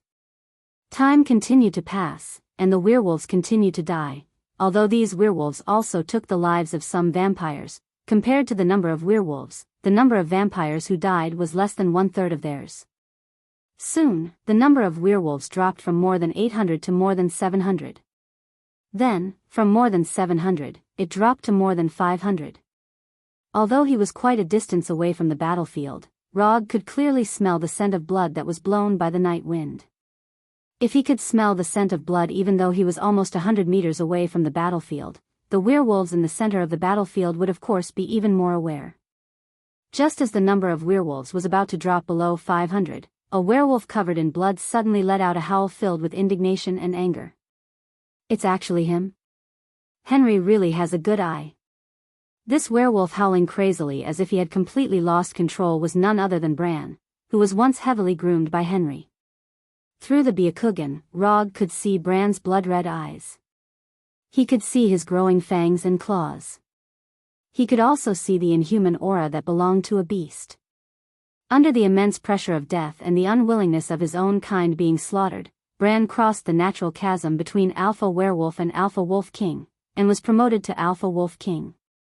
Before the vampires could react, Bran, who had completely awakened his wildness, charged towards them like a ghost. What followed was a primitive and bloody show of slaughter. Broken limbs, severed arms, heads, organs, the newly promoted Alpha Wolf King Bran was like a meat grinder, crazily shredding the vampires in front of him. Vampire Baron, dead. Vampire Viscount, dead. Vampire Count, dead.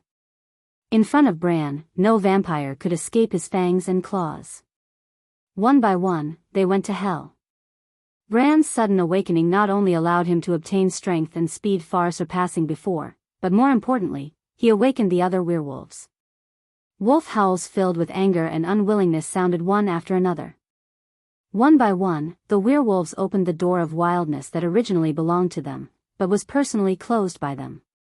Although the wolves in the zoo and the wolves in the wild were both wolves, the difference between them was at least 10 huskies. A wolf without wildness and blood was just a pet dog with the appearance of a wolf. In 10 minutes, call a halt to the battle. Rog said to Duke William and Fenrir beside him as he looked at Bran, who had transformed into a bloodthirsty beast, with satisfaction. After planning for so long, he finally saw the werewolf troops he wanted. 10 minutes was not long, but it was not short either. It mainly depended on whether you were the one being beaten or the one being beaten in these 10 minutes. When the 10-minute countdown ended, Grand Duke William and Fenrir stopped the vampires and werewolves fighting at the same time. However, one of them used magic to transmit his voice, and the other directly looked up to the sky and howled. Although still unwilling, Bran, who had just been promoted to Alpha Wolf King, did not completely lose his mind. In accordance with Fenrir's howl, he stopped his attack. "Remember to send the sacred tool tomorrow."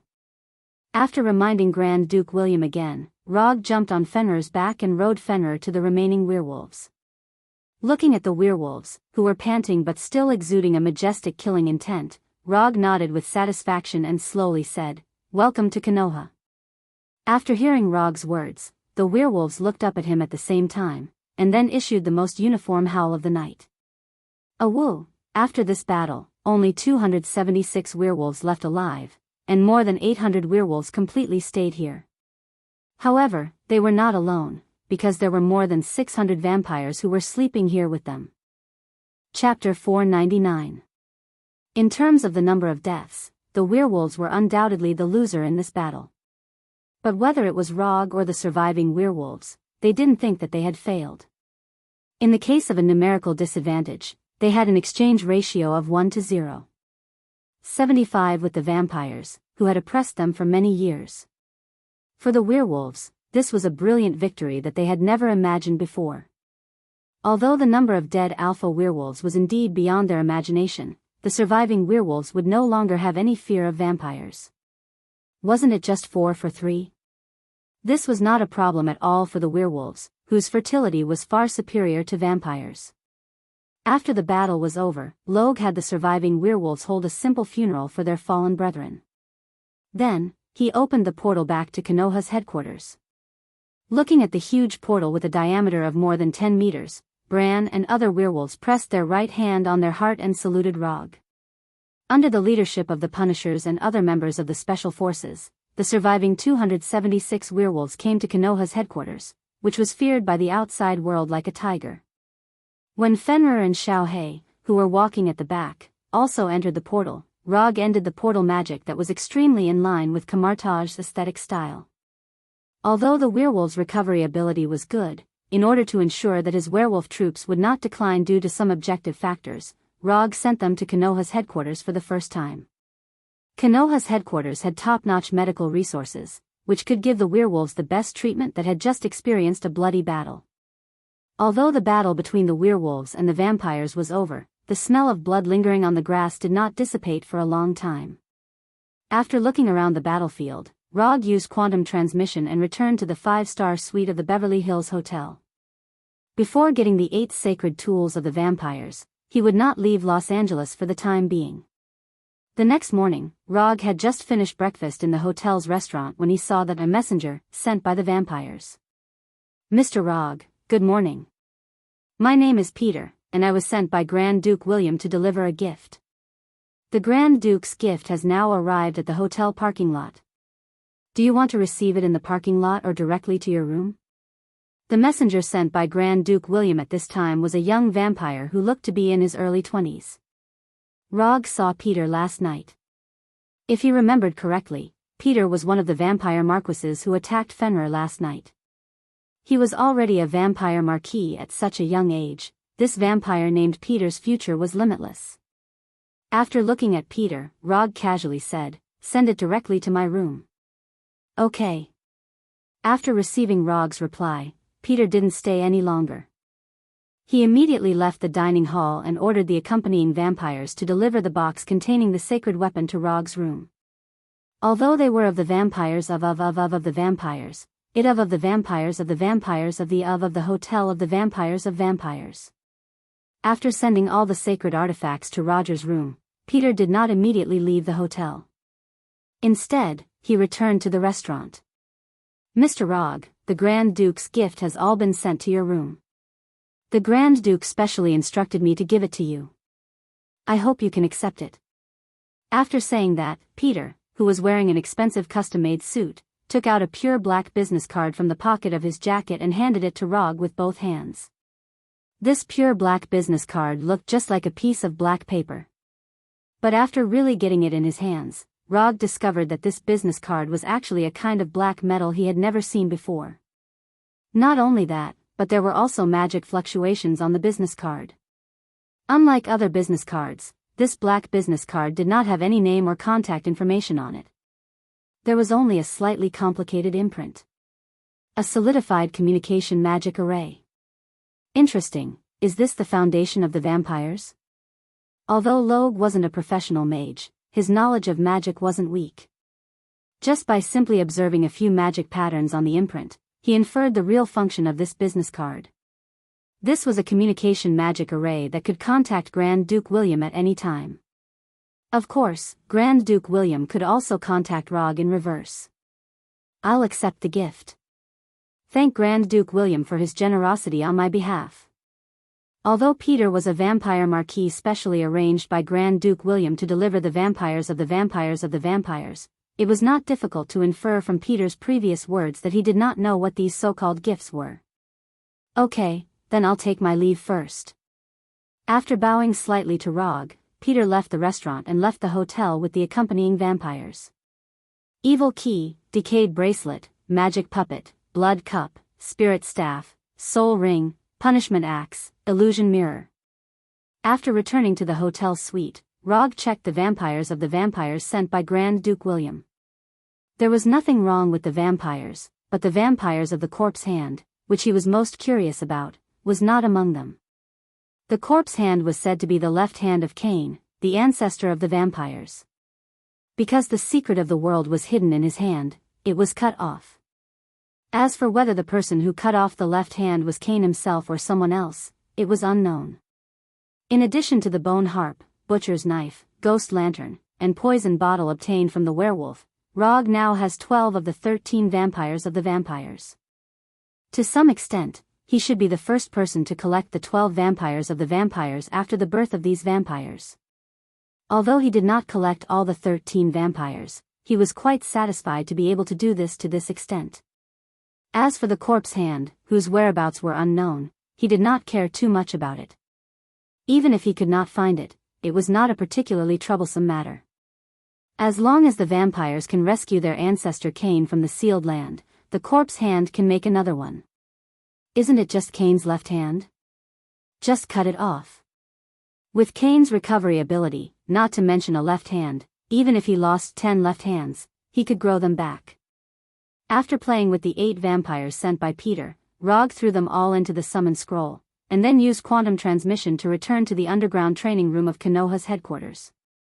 As soon as the aurora-like brilliant light dissipated, he put his hands together and used an ability that he had not used for a long time. Inherent Enchantment, Shikatsu Forest. In the blink of an eye, his private training room, which had an obvious modern style, had turned into a lush forest. Looking at this lush forest that he had once used to cultivate immortal mode and had even served as a logistics transit station, Rog took a deep breath and sighed with emotion. After ending the memories in his mind, he came to a wide open space and used a Mokuton that he had just thought of a name. Mokuton, 3 rooms and 2 halls jutsu. As the chakra in his body continued to pour out, a building made entirely of wood appeared in front of him. Building a house with Mokuton was not his original idea. A ninja who inherited Mokuton and did not want to reveal his name once invented a Mokuton ninjutsu that used Mokuton to build a house. At this time, Rog was just using the idea of this ninja. However, he did not completely use the architectural style of that ninja, but used the style of the Hall of Supreme Harmony in the Forbidden City of China. In other words, he directly copied the Hall of Supreme Harmony. Except for the color that was not the classic red and yellow, the building that appeared in front of Rog was exactly the same as the Hall of Supreme Harmony in his memory. There were 11 rooms wide, 5 rooms deep, 64. 24 meters long, 37 meters wide, 26. 92 meters high, and the building area was 2,377 square meters. Note 1, there seems to be something wrong. With his precise control, Rog can be sure that the Hall of Supreme Harmony he copied will not have too much error. But he doesn't know why. He always felt that something was wrong. It's not a problem with the color, it's the kind of place that is obviously conspicuous, but you can't pay attention to it for a while. After frowning and seriously recalling for a few minutes, Rog finally knew what the problem was. Platform base. It's the lack of a platform base. Since his own Earth release is not very good, Rog directly gave up the idea of using Earth release to create a platform base, but continued to use Mokuton. When the platform base completely made of wood was completely formed, the Hall of Supreme Harmony in front of him was finally completed. After happily admiring his Mokuton, Hall of Supreme Harmony, he walked up the wooden steps to the Hall of Supreme Harmony and pushed open the door. Although the structure of the main hall was the same as in his memory, there weren't as many fancy things. For example, he didn't create the Emperor's throne that represented feudal rule. After entering the main hall, the first thing he saw were 2 rows of parallel wooden tables. After arriving at the innermost table on the left, he took out the reality Rubik's Cube containing the gem of reality and placed it on the specially designed table. Then, he summoned the eternal fire from the psychic scroll and placed it on the first table on the right, opposite the reality Rubik's Cube. After placing the eternity fire on the table, he summoned a golden disc from the mediumship scroll and placed it on the second table on the right. Then, he permanently peeled off a part of the hellfire that he plundered from Ghost Rider Johnny and placed it on the disc, allowing the hellfire to burn like the eternal fire. After doing all this, he directly left the main hall, randomly picked a room on the left side of the main hall, and placed the 12 holy artifacts of the Blood Kindred there. For the Blood Kindred, these holy artifacts were incomparably precious. But for Rog, these holy artifacts were just ordinary collectibles that had just surpassed the standard of his collection. If he placed these 12 holy artifacts in the main hall, not only would it be an insult to the gem of reality and the eternal fire, but it would also be an insult to the Hall of Supreme Harmony. That's right, the Hall of Supreme Harmony. After using Mokuton to create the platform base of the Hall of Supreme Harmony, he decided on the real name of this ninjutsu. Mokuton, Hall of Supreme Harmony. In addition to the 12 holy artifacts of the Blood Kindred, he also placed the Hell Scroll that he hadn't officially signed with Mephisto in this room. Then, he returned to the main hall of the Hall of Supreme Harmony and seriously looked at the 3 collectibles, the Gem of Reality, the Eternal Fire, and the Hellfire. Although he didn't have many collectibles now, he believed that sooner or later, he would be able to fill all 12 tables in the main hall. Because now, he had already determined the next collectibles in the main hall. The Crown of the Flame Giant Surtur. Chapter 500. Konoha Headquarters, Dr. Connor's Laboratory. Sir, this is all the research reports of Super Skrull. According to the advice you gave, we combined the research results of Super Skrull and successfully developed this combat glove called Endless Greed. Dr. Lizard, wearing a white coat, introduced it to Rog with excitement, and kept waving his arms like a conductor of an orchestra. Compared with Dr. Lizard Connors, who was almost crazy, Mr. Wonder Reed was much calmer. If it wasn't for the expression of, "I'm very powerful," that involuntarily appeared on his face, Rog would have thought that his heart really didn't fluctuate. Today is the 7th day since Rog returned to Konoha headquarters. In the past 7 days, in addition to getting himself a Taiha treasure haul, he spent the rest of his time in Dr. Connor's laboratory, using his profit advantage to provide them with some unique advice. The secret of Super Skrull copying other people's superpowers was studied by Dr. Connors and Reed a long time ago. Simply put, the reason why Super Skrull can copy other people's superpowers is that they have genes that can be freely changed. In general, the genes of creatures are fixed. Even for those who have awakened their superpowers, their genes are still in a stable state. Creatures with unstable genes may die completely at any time because of genetic collapse. However, the genes of the Super Skrull broke this rule to some extent. They can adjust their genes to the same as the target person, thereby copying other people's superpowers. Although this is not in line with the biological science on Earth, Super Skrull proves one point with its own existence, that is, the universe is big, and any strange creatures may be born. The secret of Super Skrull was studied by Dr. Connors and Reed. However, how to use this special genetic structure of Super Skrull in other aspects has become a problem. Just when Dr. Connors and Mr. Wonder Reed were at a loss, Rog, who has the prophet aura, provided them with a feasible direction. Speaking of this, it is necessary to mention the parallel universe where mutants exist. In a parallel universe with mutants, there was a mutant called Mystique. Her superpower was similar to that of the Skrulls. She could change her appearance at will. Mystique's superpower wasn't particularly powerful. Aside from her ability to infiltrate and camouflage, she didn't have any outstanding offensive abilities. However, a scientist named Bolivar Trask had the foresight to discover the brilliant future of Mystique's genes.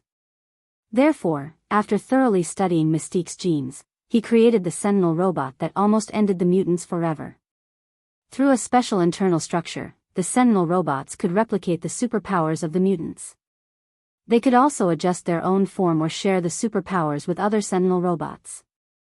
With these Sentinel robots, Bolivar Trask almost wiped out all the mutated humans. But unfortunately, the future without mutated humans that he was looking forward to was reversed by a mutated human who smoked, drank, and drove a motorcycle. Note 1. Rog didn't know how Bolivar Trask applied Mystique's genetic characteristics to the Sentinel robots, so that these mechanical creations had the ability to replicate mutant superpowers. However, the unique mechanical structure of the Sentinel robots and the visual effects displayed when replicating mutant superpowers left a very deep impression on him. So, he talked about what he saw in the Sentinel robots with Mr. Wonder Reed in detail. In the field of science, Rog is at most an ordinary person with more strange knowledge in his mind. Asking him to give practical research ideas and directions is purely embarrassing for him. However, he can be the one who provides the key. After explaining what he had seen on the Sentinel robot to Mr. Miracle, Reed felt as if he had suddenly opened a door he had never known before. The next thing is very logical. Reed, who will receive nicknames such as the smartest man on Earth and Magic Rod Reed, in the future, used practical actions to prove to Rog what a cheat-like wisdom was. The genetic secrets of the Super Skrull, the idea of the Sentinel robots given by Rog, plus the unreasonable cheat-like IQ of Mr. Wonder Reed. A glove with the ability to replicate other people's superpowers. Endless Greed was born. Of course, because of time, the Endless Greed that appeared in front of Rog was only a first-generation product, and its potential and performance were far from the limit. After Mr. Wonder Reed's test, Endless Greed currently only replicated a target's superpower. And after replication, this superpower will be solidified and can't be replaced at any time like the Sentinel robots. In addition, Endless Greed also has a small limitation. To replicate the target's superpower, Endless Greed must be removed from the target. Touching the target's body or touching the target's blood is fine. From a scientific point of view, this is because Endless Greed needs to understand the genetic characteristics and structure of the target in advance, and then copy and imitate. Although Endless Greed is only a first-generation version, and there are certain limitations, this does not affect Rog's evaluation of it. He doesn't need the Sentinel robots, a perverted product. Endless Greed, which can only replicate and imitate a target, is enough to meet his needs. Mr. Rog, although the glove's ability to replicate and imitate has passed some simple tests, this is only a first-generation version. So be careful when using it. In addition, if you don't mind, I hope you can let me retest the glove after using it.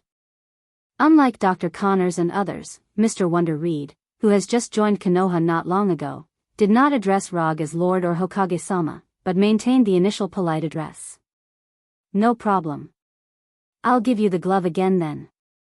Because Endless Greed will be completely fixed once it truly replicates other people's superpowers, Reed has not tested Endless Greed in a real sense. Simply put, from a theoretical point of view, Endless Greed could replicate other people's superpowers like the Super Skrulls. But whether the effect will really be so good, as the inventor, Mr. Wonder Reed is not particularly sure. After all, new scientific products are often related to accidents. You should rest for a while. You've worked hard during this time. After thanking Dr. Connors and Reed, Rog took the Endless Greed that looks like leather, but is actually made of nanometal and left. After returning to his office, he adjusted the glove to match the size of his right hand.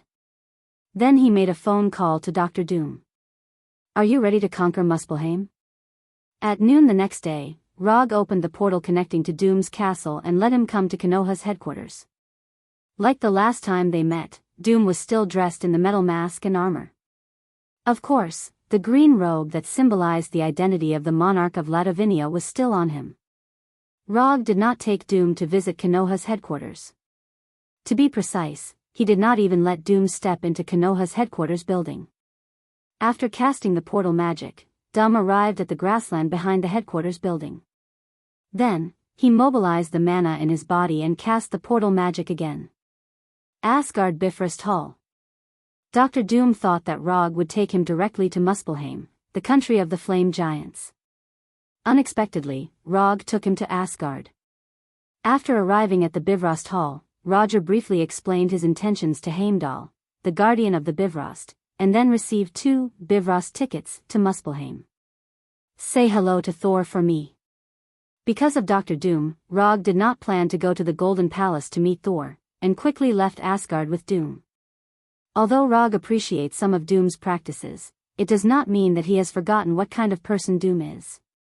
This is a supervillain known for pursuing the mysteries of the universe at all costs.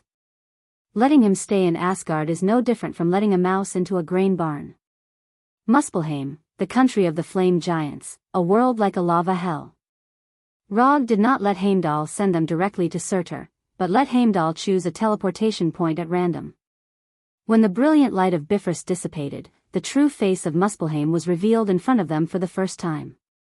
After carefully observing the world composed of black earth and red magma in front of him, Rog lifted the infinite mode that he had just cast. Although the natural conditions of Muspelheim are a bit harsh, it has not reached the point where human lives will be endangered in a short time. In addition to being a little hot, Muspelheim does not emit deadly gases containing hydrogen chloride and its derivatives like volcanoes on Earth. At least in the view of Rog, who has the body of an immortal, the air in Muspelheim is not dangerous. How are you? Do you need to maintain your status through magic? Rog turned to Dr. Doom and asked. Unlike the last trip to Hell, this time they would stay here for a while and explore Muspelheim, which was known as the Country of Fire. It's okay, it doesn't affect my status without magic. The concentration of natural energy here is very high, even if magic is maintained 24 hours a day, it won't have much impact. Doom's armor just looks a little quaint, but in fact, his armor is not much worse than Tawny's Iron Man armor. Maintaining vital signs is just a simple function. That's good, let's go. After that, Rog took the lead and walked forward. Chapter 501.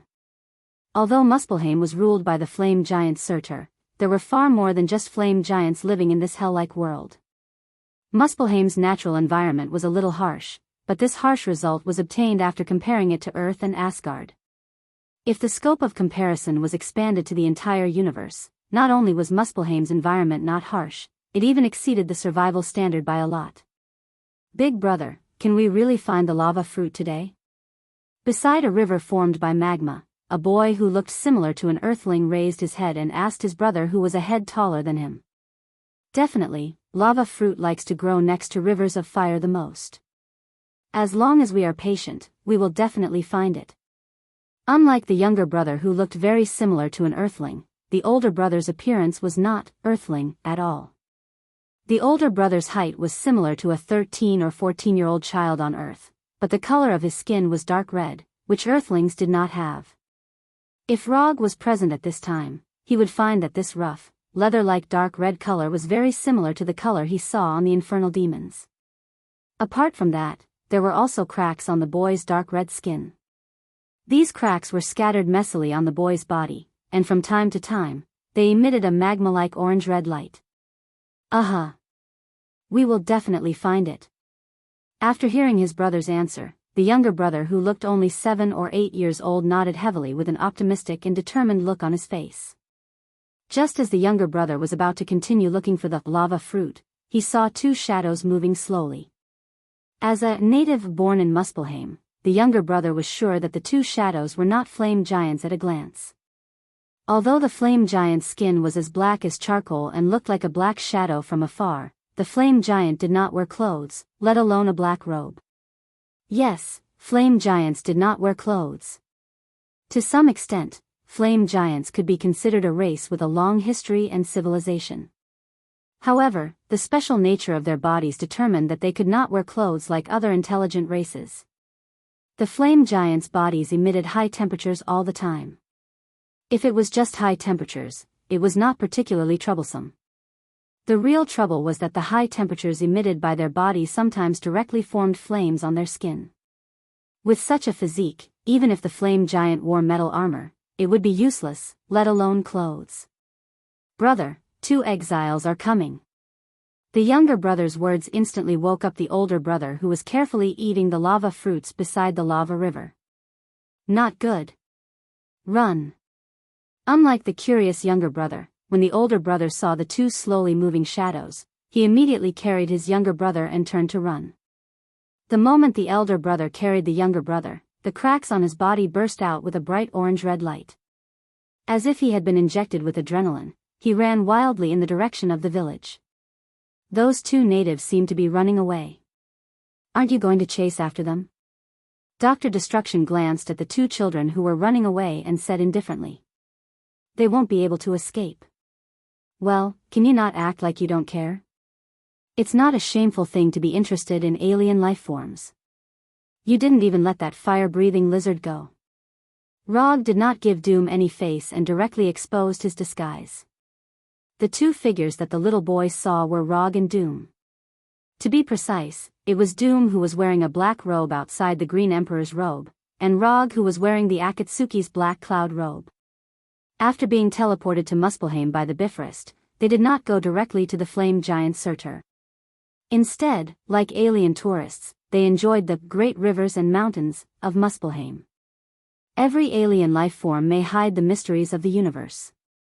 The more you know about alien life forms, the more likely you will be to explore the ultimate mysteries of the universe. Doctor of Destruction Dumb used a very high-sounding reason to explain his overly curious behavior. Yes, you're right. Just as Rog and Doom were chatting, the 2 little boys quickly disappeared from their sight. Their explosive power is not bad, and there are signs of using energy to increase their speed. Doom continued to speak in an indifferent tone. "Don't analyze. You'll understand everything when you catch up." They don't know if the 2 of them were unlucky, or the flame giants were too lucky. They arrived at Muspelheim for almost an hour. However, apart from the fire-spitting lizard that Doom had dissected and analyzed with magic and the 2 boys who had just escaped, they didn't encounter any other living creatures. There are quite a lot of bones left after the death of creatures, including human bones that look like Earthlings. Earth Release, Super Heavy Rock Technique. Rog used his only flying ninjutsu and flew in the direction of the 2 boys. After Rog flew into the sky, Professor of Destruction, Doom, also cast a flying spell and followed closely behind him. Although Super Heavy Rock Technique is not a ninjutsu that can fly very fast, flying is always faster than running on the ground. Without much effort, the figures of the 2 little boys reappeared in their line of sight. After flying behind the little boys for more than 10 minutes, a small village appeared in front of them. The dome-shaped houses built with scorched earth were like pieces of black stone sitting on the scorched plain. Judging from the size of the village, this is a small village with at most dozens of families. Byakugan, open. In order to see the situation in the village further, Rog opened Byakugan. The next second, he saw a scene that he didn't expect at all. The dozens of round houses in the village are not the kind of houses he imagined, but the entrance to the underground cave. Under this seemingly barren, scorched plain, there was an incomparably huge karst cave, a huge karst cave that could hold over 1,000 people. Living in the cave are not only humans like the little boys, but also some creatures like giants and magical beasts. It seems that we are lucky this time. Those houses are just the entrance. The real village is underground. The scene inside is very unique. After confirming the real situation of the village, Rog closed Byakugan and accelerated his flying speed. Just as the 2 little boys were about to step into the village, Rog, wearing a black cloud robe, fell from the sky and stopped in front of them. Without waiting for the 2 little boys to speak, he cast a spell that he just learned not long ago. Language proficiency. At the very beginning, he planned to bring the universal language translator with him. But later, he gave up on this plan. There is no need to use scientific products for things that can be solved with magic. Hello, my name is Rog, I am a human from the Midgardian. Rog didn't say that he is from Earth. For the intelligent creatures in the 9 realms, the name Midgardian or Midgardian would be more familiar to them. After all, what is the name of the 9 realms, is the universal education that is common in all 8 countries. The only place that doesn't popularize this is Earth. Just as Rog expected the 2 little boys to answer him with the same polite attitude, he immediately realized that he was overthinking. His self-introduction caused the vigilance in the eyes of the 2 little boys to disappear. Instead, it was a kind of contempt and disdain. Looking at the sudden change in the eyes of the 2 little boys, Rog couldn't help but wonder if there was something wrong with his self-introduction. Just as he was wondering if this is the cultural difference between Muspelheim and Earth, the older little boy put down the younger brother he was carrying. Then, like a cheetah, he pounced on Rog, his small hands directly attacking his neck. Facing the little boy's sudden attack, Rog casually raised his right hand. Just as the little boy's hands were about to touch his neck, he chopped the little boy's head with a hand knife. Bang! Although he only used less than 1/10 of his strength, Rog's hand knife was still a thunderous blow that the little boy couldn't withstand. The moment he was hit by the hand knife, the little boy was completely knocked out, and then came into close contact with the ground. After knocking out the little boy, Rog stepped over his body and came to the younger boy. This time, his face was not as kind as before, and he asked in a cold tone, "What I ask, you answer, do you understand?" Bullying children is not Rog's hobby. However, at this time, he didn't think the 2 little boys in front of him were children. His standards for judging children are somewhat different from others. If it's just that they are young, he won't think of them as children. After all, there are some so-called minors who can do demonic acts that adults can't do. And judging from the attack just now, the boy who was knocked out by him has obviously undergone professional combat training. Understood. After seeing his brother being knocked down in an instant, the boy who looked similar to an earthling finally didn't have the contempt and disdain he had just now, and he answered with trepidation. "Where are you from? What are your names? What's the matter with the village below?" Rog asked like a police officer interrogating a prisoner. "My name is Didier, and he is my brother, Mayer. I grew up here. The village has always been here. It existed before I was born." Didier quickly answered, his face full of fear. Wasn't the Midgardians the weakest existence in the 9 worlds? This Midgardian in front of him is so scary. Chapter 502. Is he your brother? Do you have the same parents? With the presence of Thor and Loki, Rog had a little distrust towards the so-called brothers. Especially when the 2 brothers are not the same type. Mayer is my brother, my blood brother. Didier, who was trembling just now, suddenly became very excited, clenched his fists, and shouted with all his strength.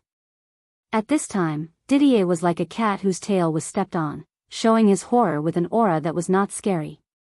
"Wake your brother up, we are going to your village." Rog's left hand unbuttoned the black cloud robe, pointed to the unconscious Mayer lying on the ground, and finally put his left hand on the middle button of the robe. Although the black cloud robe has 2 sleeves, he did not put his left hand into the sleeve, but put his left hand inside the robe. The left hand is not wearing the sleeve, but the right hand is wearing the sleeve. He learned this method from an Uchiha clansman who did not want to reveal his name. Although it looks a bit improper, it has a unique charm. Under Rog's gaze, Didier came to Mayer's side and gently patted his face. Didier's concern for Mayer doesn't seem to be fake, but it's really hard to believe that they are blood brothers just by looking at their appearance. While Didier was trying to wake up Mayer, Doom, who was floating in the air, slowly landed next to Rog. "Did you get any useful information?" Doom glanced at Didier and Mayer, then turned to Rog and asked. "No." Under Didier's gentle patting, Mayer, who was knocked unconscious by Rog, slowly woke up. However, when he saw Rog and Doom standing behind Didier, he pulled Didier behind him and watched Rog and Doom with great vigilance. "Boy, I don't like people looking at me like that. If you continue to look at me like that, I will dig out both of your eyes." Although he was just knocked unconscious by Rog, Mayer's eyes were still full of contempt and disdain. After being warned by Rog, Mayer put away his contempt and disdain and looked at the two with a cold face. "Lead the way." People like Mayer, at first glance, lack of social punishment. Not surprisingly, he also has a serious racial discrimination mentality. Although he was unwilling in his heart, Mayer didn't completely lose his mind. Without saying a word, he pulled Didier and walked towards the entrance of the village. Under Mayer's lead, Rog and Doom walked into the winding entrance passage. However, just as they were about to walk out of the entrance passage, Mayer, who was walking in the front, picked up Didier, and the cracks on his body once again emitted a lava-like red glow. In the blink of an eye, Mayer rushed more than 10 meters away. "I'll leave it to you this time." Rog handed the matter of stopping Mayer to Doom. "Okay." Doom didn't have any objections to this and agreed. He silently snapped his fingers. "Hold human." A faint green light flashed on Mayer's body. Mayer, who was running wildly, was instantly frozen.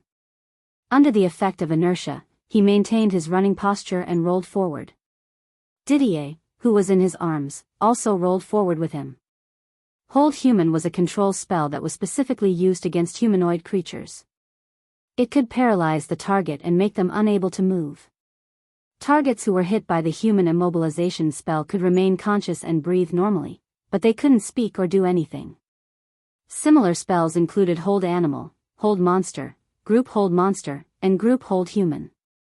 There were detailed records of these spells in the magic book, Bewitching School of Magic, from beginner to expert. When Doom used Hold Human, a series of relevant information involuntarily appeared in Rog's mind. Because the effect of these Hold Jutsu was similar to his ninjutsu, Hold Jutsu, he didn't learn these spells. But this didn't stop him from recognizing this spell at a glance. After using Hold Human to easily stop Mayer who was trying to escape, Doom, who was wearing a metal mask, stepped in front of Mayer step by step and lifted him up. Just when Doom decided to punish the disobedient Mayer a little, several adult men with the same skin color as Mayer appeared at the end of the passage. Before the younger ones could be taught a lesson, the older ones had already appeared. The few adult men who had just appeared only glanced at Mayer who was being lifted up by Doom. The cracks on their bodies lit up with lava-like radiance, and then they ran towards Doom madly. In less than 2 or 3 seconds, they arrived in front of Doom and fiercely pounced on him like a pack of wolves. Magic Missile. More than 10 bright white magic missiles flew out in an instant and hit these men like cannonballs, sending them flying. Before these men landed, Doom aimed his left hand at them and added another evocation spell. Lightning Chain. Silver-white lightning rushed out of Doom's left hand and instantly hit the man closest to him. After the first target was hit, the dazzling lightning jumped to the second target at an astonishing speed. Then the third, the fourth, the fifth. Although Doom was a mage, he was definitely not the kind of mage who would be in danger when someone got close to him.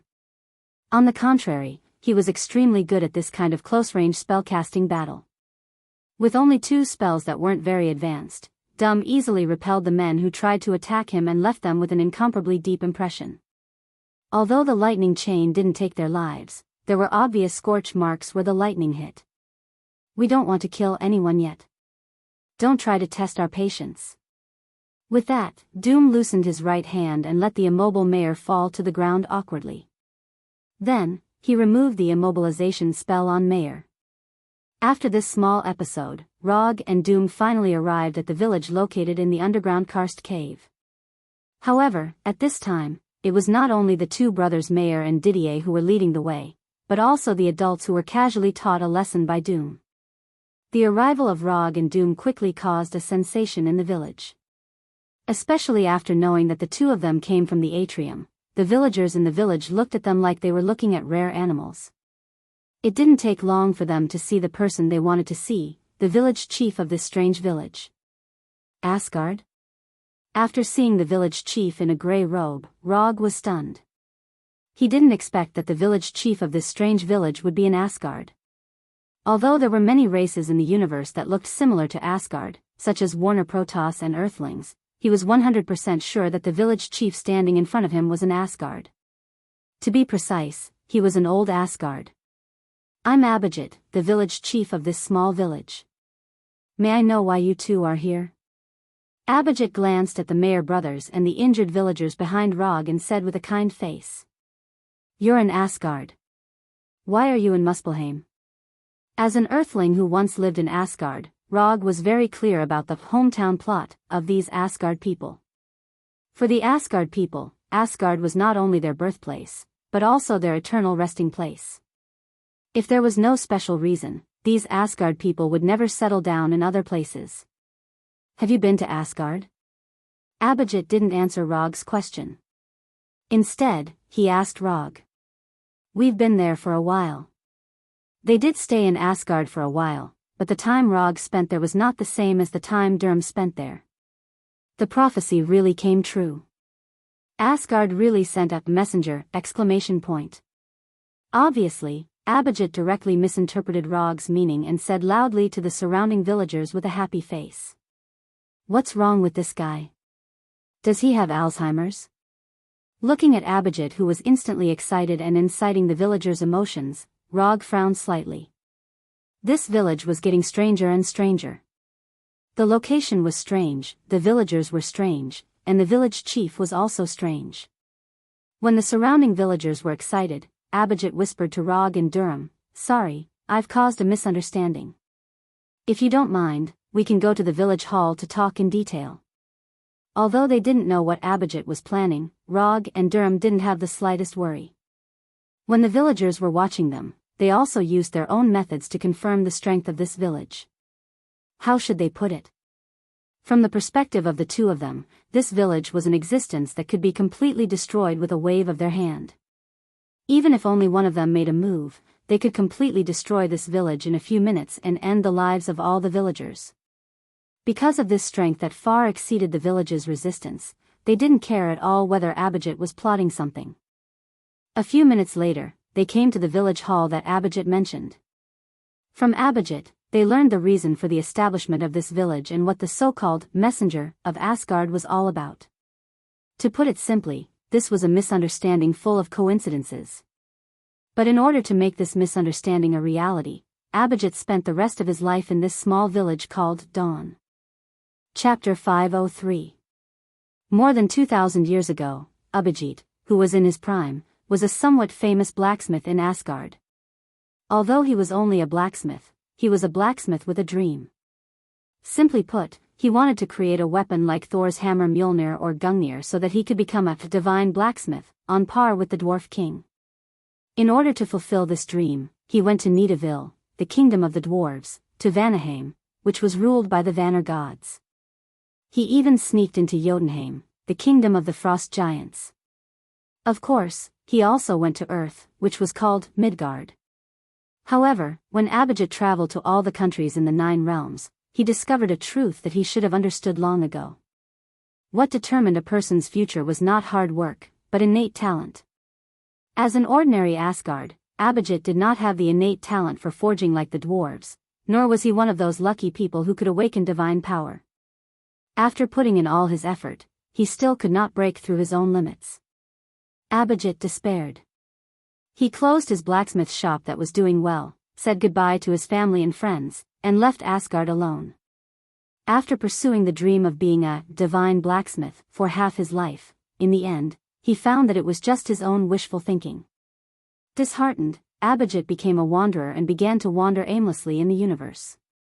If the development of the matter ended here, then Abhijit's experience could at most be regarded as the helpless life of an ordinary person.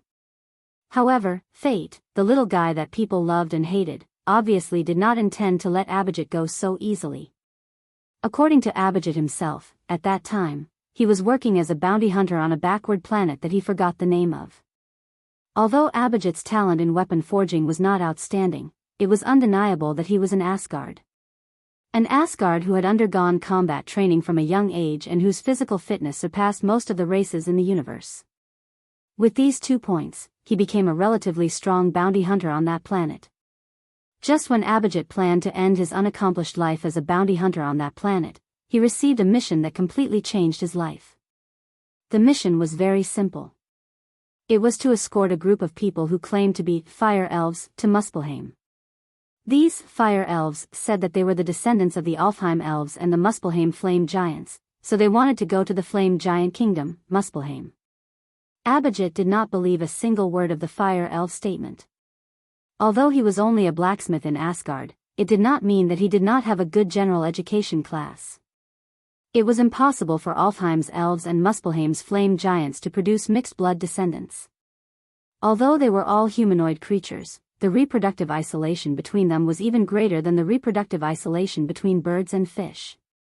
Although Abhijit was dismissive of these fire elves, he was very satisfied with the reward given by the fire elves. The task reward, the task, the Asgard the flame giant as tempted by the reward, Abhijit accepted the task of escorting the fire elves to Muspelheim. He knew where Muspelheim was, and these fire elves did not offend anyone, so there was no so-called pursuer. So for him, as long as he could get a spaceship that could carry these fire elves, he could easily complete this task and then use the reward from the fire elves to live a life of idleness. The mission went smoothly. With the help of Abhijit, the fire elves arrived at Muspelheim, the place they had been dreaming of. At this point, his mission should have been over. However, just when he was satisfied with the reward from the fire elves and left Muspelheim, an accident happened. The fire elves who had just arrived at Muspelheim did not even build a temporary camp before they began to excitedly look for the flame giants. Not sure if it was fate, but not far from where the spaceship landed, there happened to be a group of idle flame giants. The fire elves saw the flame giants of their dreams, and then they became the flame giants' food and playthings. Like Abhijit, these flame giants did not think that the fire elves were their descendants.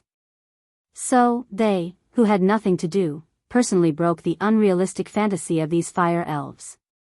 They were slaughtered like prey, and devoured like food. These fire elves had just seen the same kind of people of their dreams, and a nightmare came to them. Abhijit, who planned to pilot the spaceship away from Muspelheim, saw this scene on the spaceship. Not sure if it was the tragic experience of the fire elves that made Abhijit think of his past, but he made a decision that was not in line with a bounty hunter, but was very much in line with the Asgard people. He saved the fire elves who had died, more than half of the fire elves. At the cost of being seriously injured and completely destroying the spaceship, he saved these fire elves alone. The spaceship was destroyed, and Abhijit and the remaining fire elves were completely trapped in Muspelheim. Relying on the unreasonable physique of the Asgard people and the careful care of the fire elves, Abhijit gradually recovered.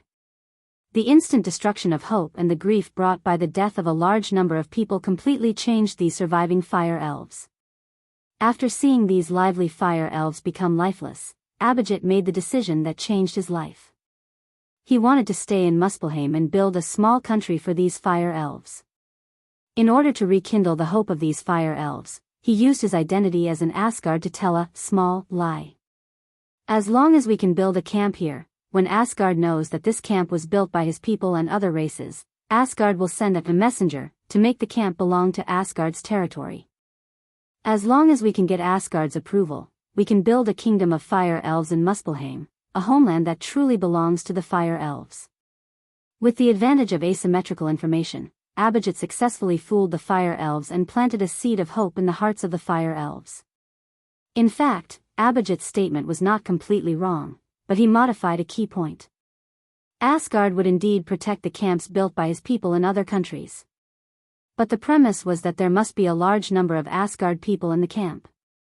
There were only a few Asgard people in the camp, and it was impossible to get Asgard's approval. So what Abhijit provided to the fire elves was an impossible hope from the beginning.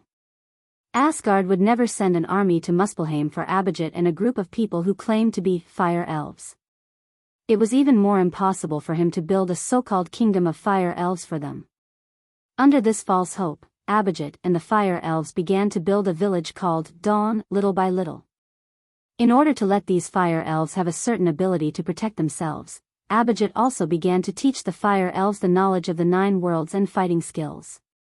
In the following days, they also rescued some creatures that had inexplicably wandered to Muspelheim, such as the giants and monsters outside. It's a good experience, but you should know that the false will always become true.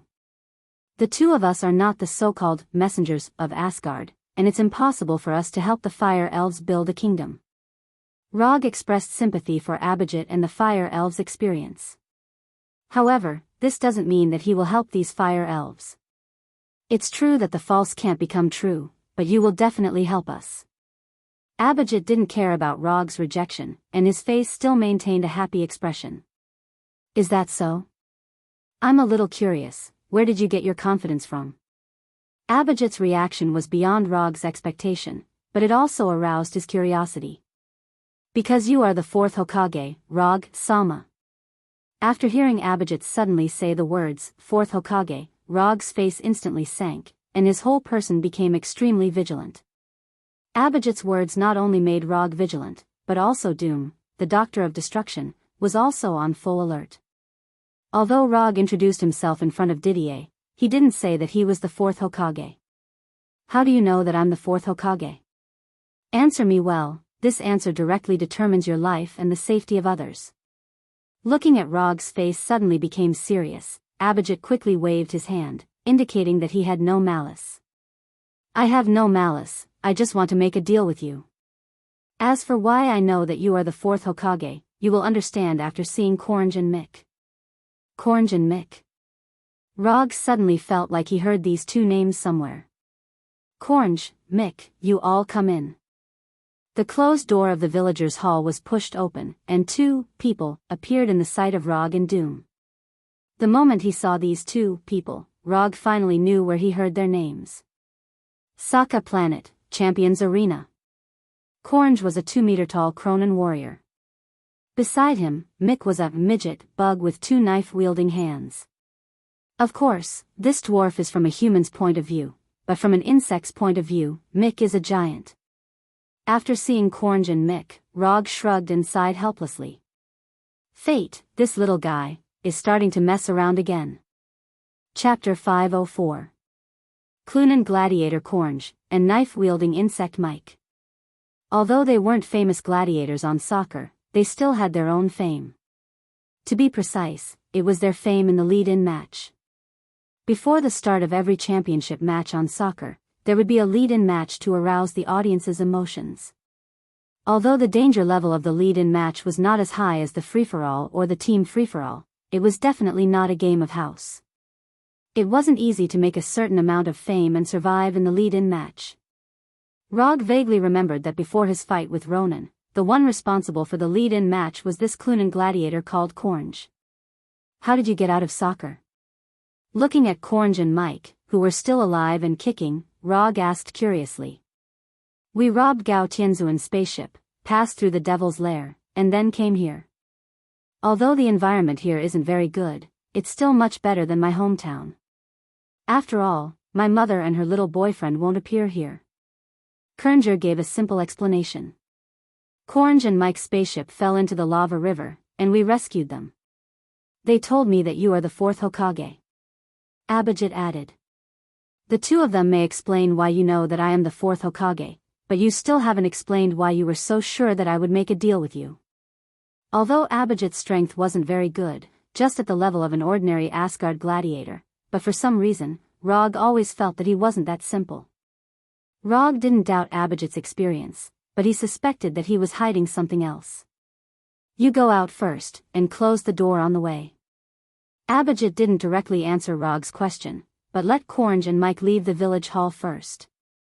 After Korange and Mike left and closed the door, Abhijit slowly said, although I don't know what you want to do in Muspelheim, I think that with your outstanding strength, you won't refuse the opportunity to continue improving your strength. After that, Abhijit took out a small metal box from his arms, and then solemnly handed the box to Rog. Open it and take a look, you won't be disappointed. Roger glanced at Abhijit, who had a serious expression on his face, and took the metal box from his hand and opened it. Inside the box was a strange jelly that looked like magma, but it wasn't completely solidified. Rog and Doom were both well informed, but they still didn't recognize what this thing was. Explain it? On this strange jelly, Rog, Abhijit, jelly, this is plain origin energy, Muspelheim's origin energy. Abhijit suppressed the excitement in his heart and pretended to be calm as he spoke. But as soon as he finished speaking, Doom opened his mouth to deny his statement. Impossible.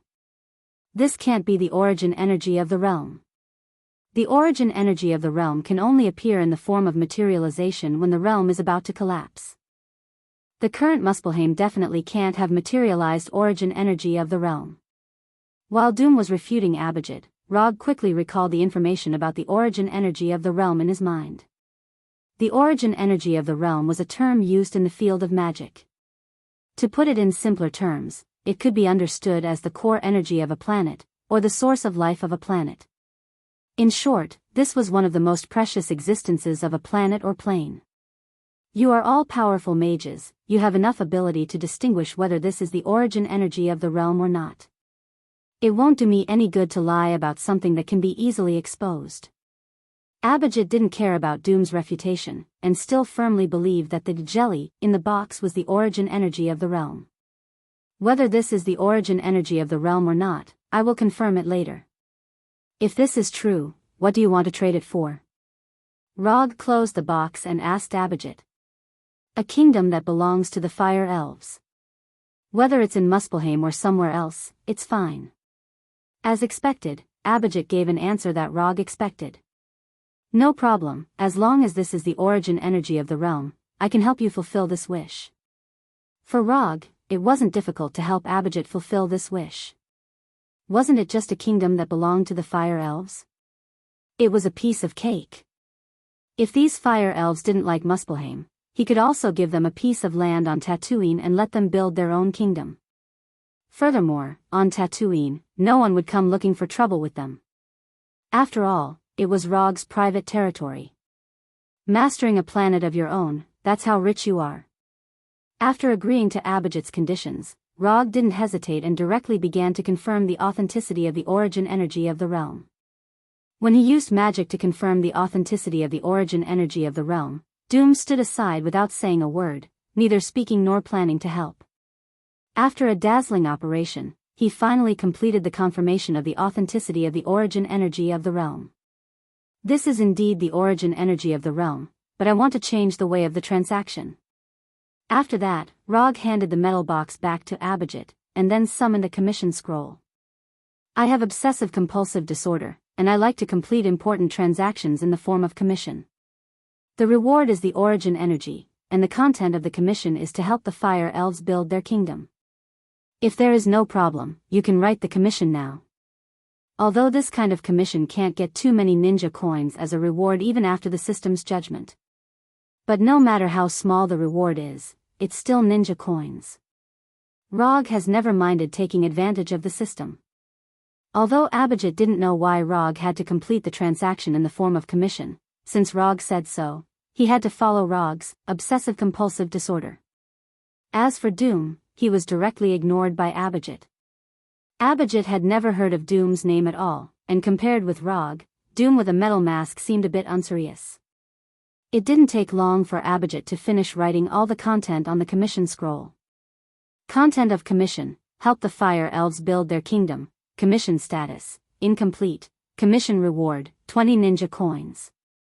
Perhaps the difficulty of the commission was too low, or maybe the system noticed his idea of taking advantage of the system. The system gave a commission reward that was lower than he imagined. I'll accept your request. Chapter 505. After officially accepting Abhijit's commission, Rog accepted the plain origin energy in advance. Arrange 2 rooms for us, and the commission will be completed for you within a week. Abhijit had no objection to the time Rog gave to complete the commission.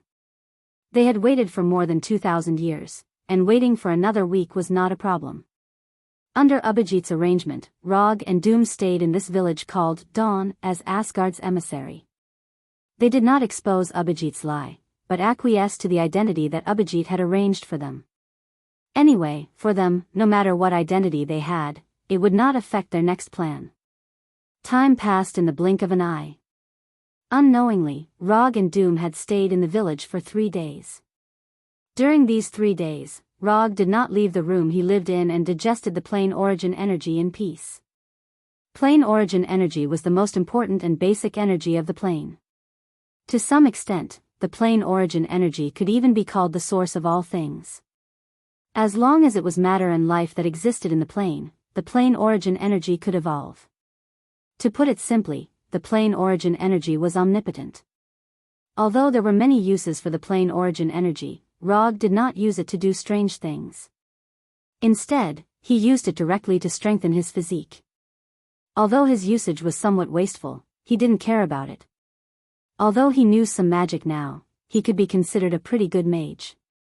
But he would not forget that he was a ninja who relied on ninjutsu, genjutsu, and taijutsu. Therefore, instead of using the plane origin energy as a magic material or other materials, it was better to use it directly to strengthen his body. Under the nourishment of the plane origin energy, his sage body, which had not significantly improved for a long time, began to improve rapidly at a speed visible to the naked eye. When the plane origin energy was completely digested by him, he had an accurate perception of his sage body that he had never had before. 80%. His sage body was developed to 80%. For a long time, he could only rely on his experience and intuition to estimate the extent to which his sage body had been developed. From there, he could calculate the gap between himself and Hashirama. Now, after absorbing the planar origin energy, he could finally accurately determine the degree of development of his immortal body. Although 80% wasn't particularly high, considering the amount of chakra he had, Rog could still accept this result. His current chakra was only at 6 tails, and he was only 3 tails away from the 9-tailed beast. But in reality, the amount of chakra he had now was only 1/3 of that of a complete 9-tailed beast. The chakra measurement unit used by the system was based on the young 9-tailed chakra, not the complete 9-tailed chakra. After he exchanged the En-Kyubi, he would increase his sage body development to 100%, which is equivalent to Hashirama's sage body. Then, he could start to think about Hashirama's Shartanra. How much chakra Senja Hashirama had was an unsolved mystery. The only thing that was certain was that Hashirama once said that Naruto, Minato, and the complete Kyubi had the same amount of chakra as him. So, Rog still had a long way to go before he could catch up with Hashirama's chakra. At the very least, he had to develop his sage body to 100% before he could start to think about this problem. After all, Hashirama also had the sage body and practiced for decades before he had the unreasonable chakra. While Rog digested the commission reward given by Abhijit in advance, Doom, the Doctor of Destruction, was not idle and carried out his own research. Doom conducted a detailed study of these fire elves, who claimed to be the hybrid descendants of the flame giants and the elves, from their life form to the internal structure of their bodies. Although his research content was a little bit more, he did not conduct too many inhumane experiments on these fire elves, nor did he use dissection and other means. The fire elves in the village were not very willing to cooperate with Doom's experiment, but after knowing that Rog and Doom would help them build a fire elven kingdom, they became extremely cooperative. Even Mayer and the adult fire elves, who had been taught a lesson by Doom, joined Doom's experiment without hesitation. After coming out of his room, Rog did not look for Doom, who was addicted to the experiment, but found Cornge and Mike. As he expected, although Gao Tianzuan didn't win against Thanos and couldn't stop Thanos' attack, Gao Tianzuan still left Sokka Star alive. According to Cornge, when they robbed Gao Tianzuan's private spaceships, he saw Gao Tianzuan leaving the hangar with the strong female guard Topaz in another spaceship. Although Cornge didn't know where Gao Tianzuan and Topaz went, he saw something very interesting. He saw Thanos. To be precise, he saw Thanos whose armor was beaten into tatters. Rog clearly remembered that when he fought with Thanos, Thanos' armor was intact. Even when he used the portal magic to take Hulk away, Thanos' armor was still intact. Although Sokka Star advocated gladiators and had many gladiators, none of them could cause damage to Thanos and break his armor. This was something that even Rog couldn't do, let alone those gladiators who were far weaker than him. So there was only one conclusion, that is, the person who broke Thanos' armor was Gao Tianzuan. Apart from Gao Tianzuan, Rog couldn't think of anyone else in Sokka Star who could have such strength. Although Gao Tianzuan looked a little improper, he was a member of the universe's Council of Elders anyway. It was normal for him to have some unknown strength. After ending the conversation with Cornge, Rog came to Doom's room, which was not much different from a laboratory. Do you have anything else to deal with here? If not, I plan to meet with Surtur as soon as possible. According to the original plan, they should not go to the flame giant Surtur for trouble until a few days later. Basically everything that needs to be studied is almost done. Now it's okay to go and see Surtur. Doom, who was engrossed in writing something, turned his head and glanced at Rog, and answered casually. Then let's set off today. Rog didn't know if it was his own illusion, but after learning the news about Gao Tianzuan and Thanos from Cornge, he always felt that something would happen, and it was a very serious kind. So he decided to deal with Surtur's affairs as soon as possible, and then return to Earth to see Sorcerer Supreme.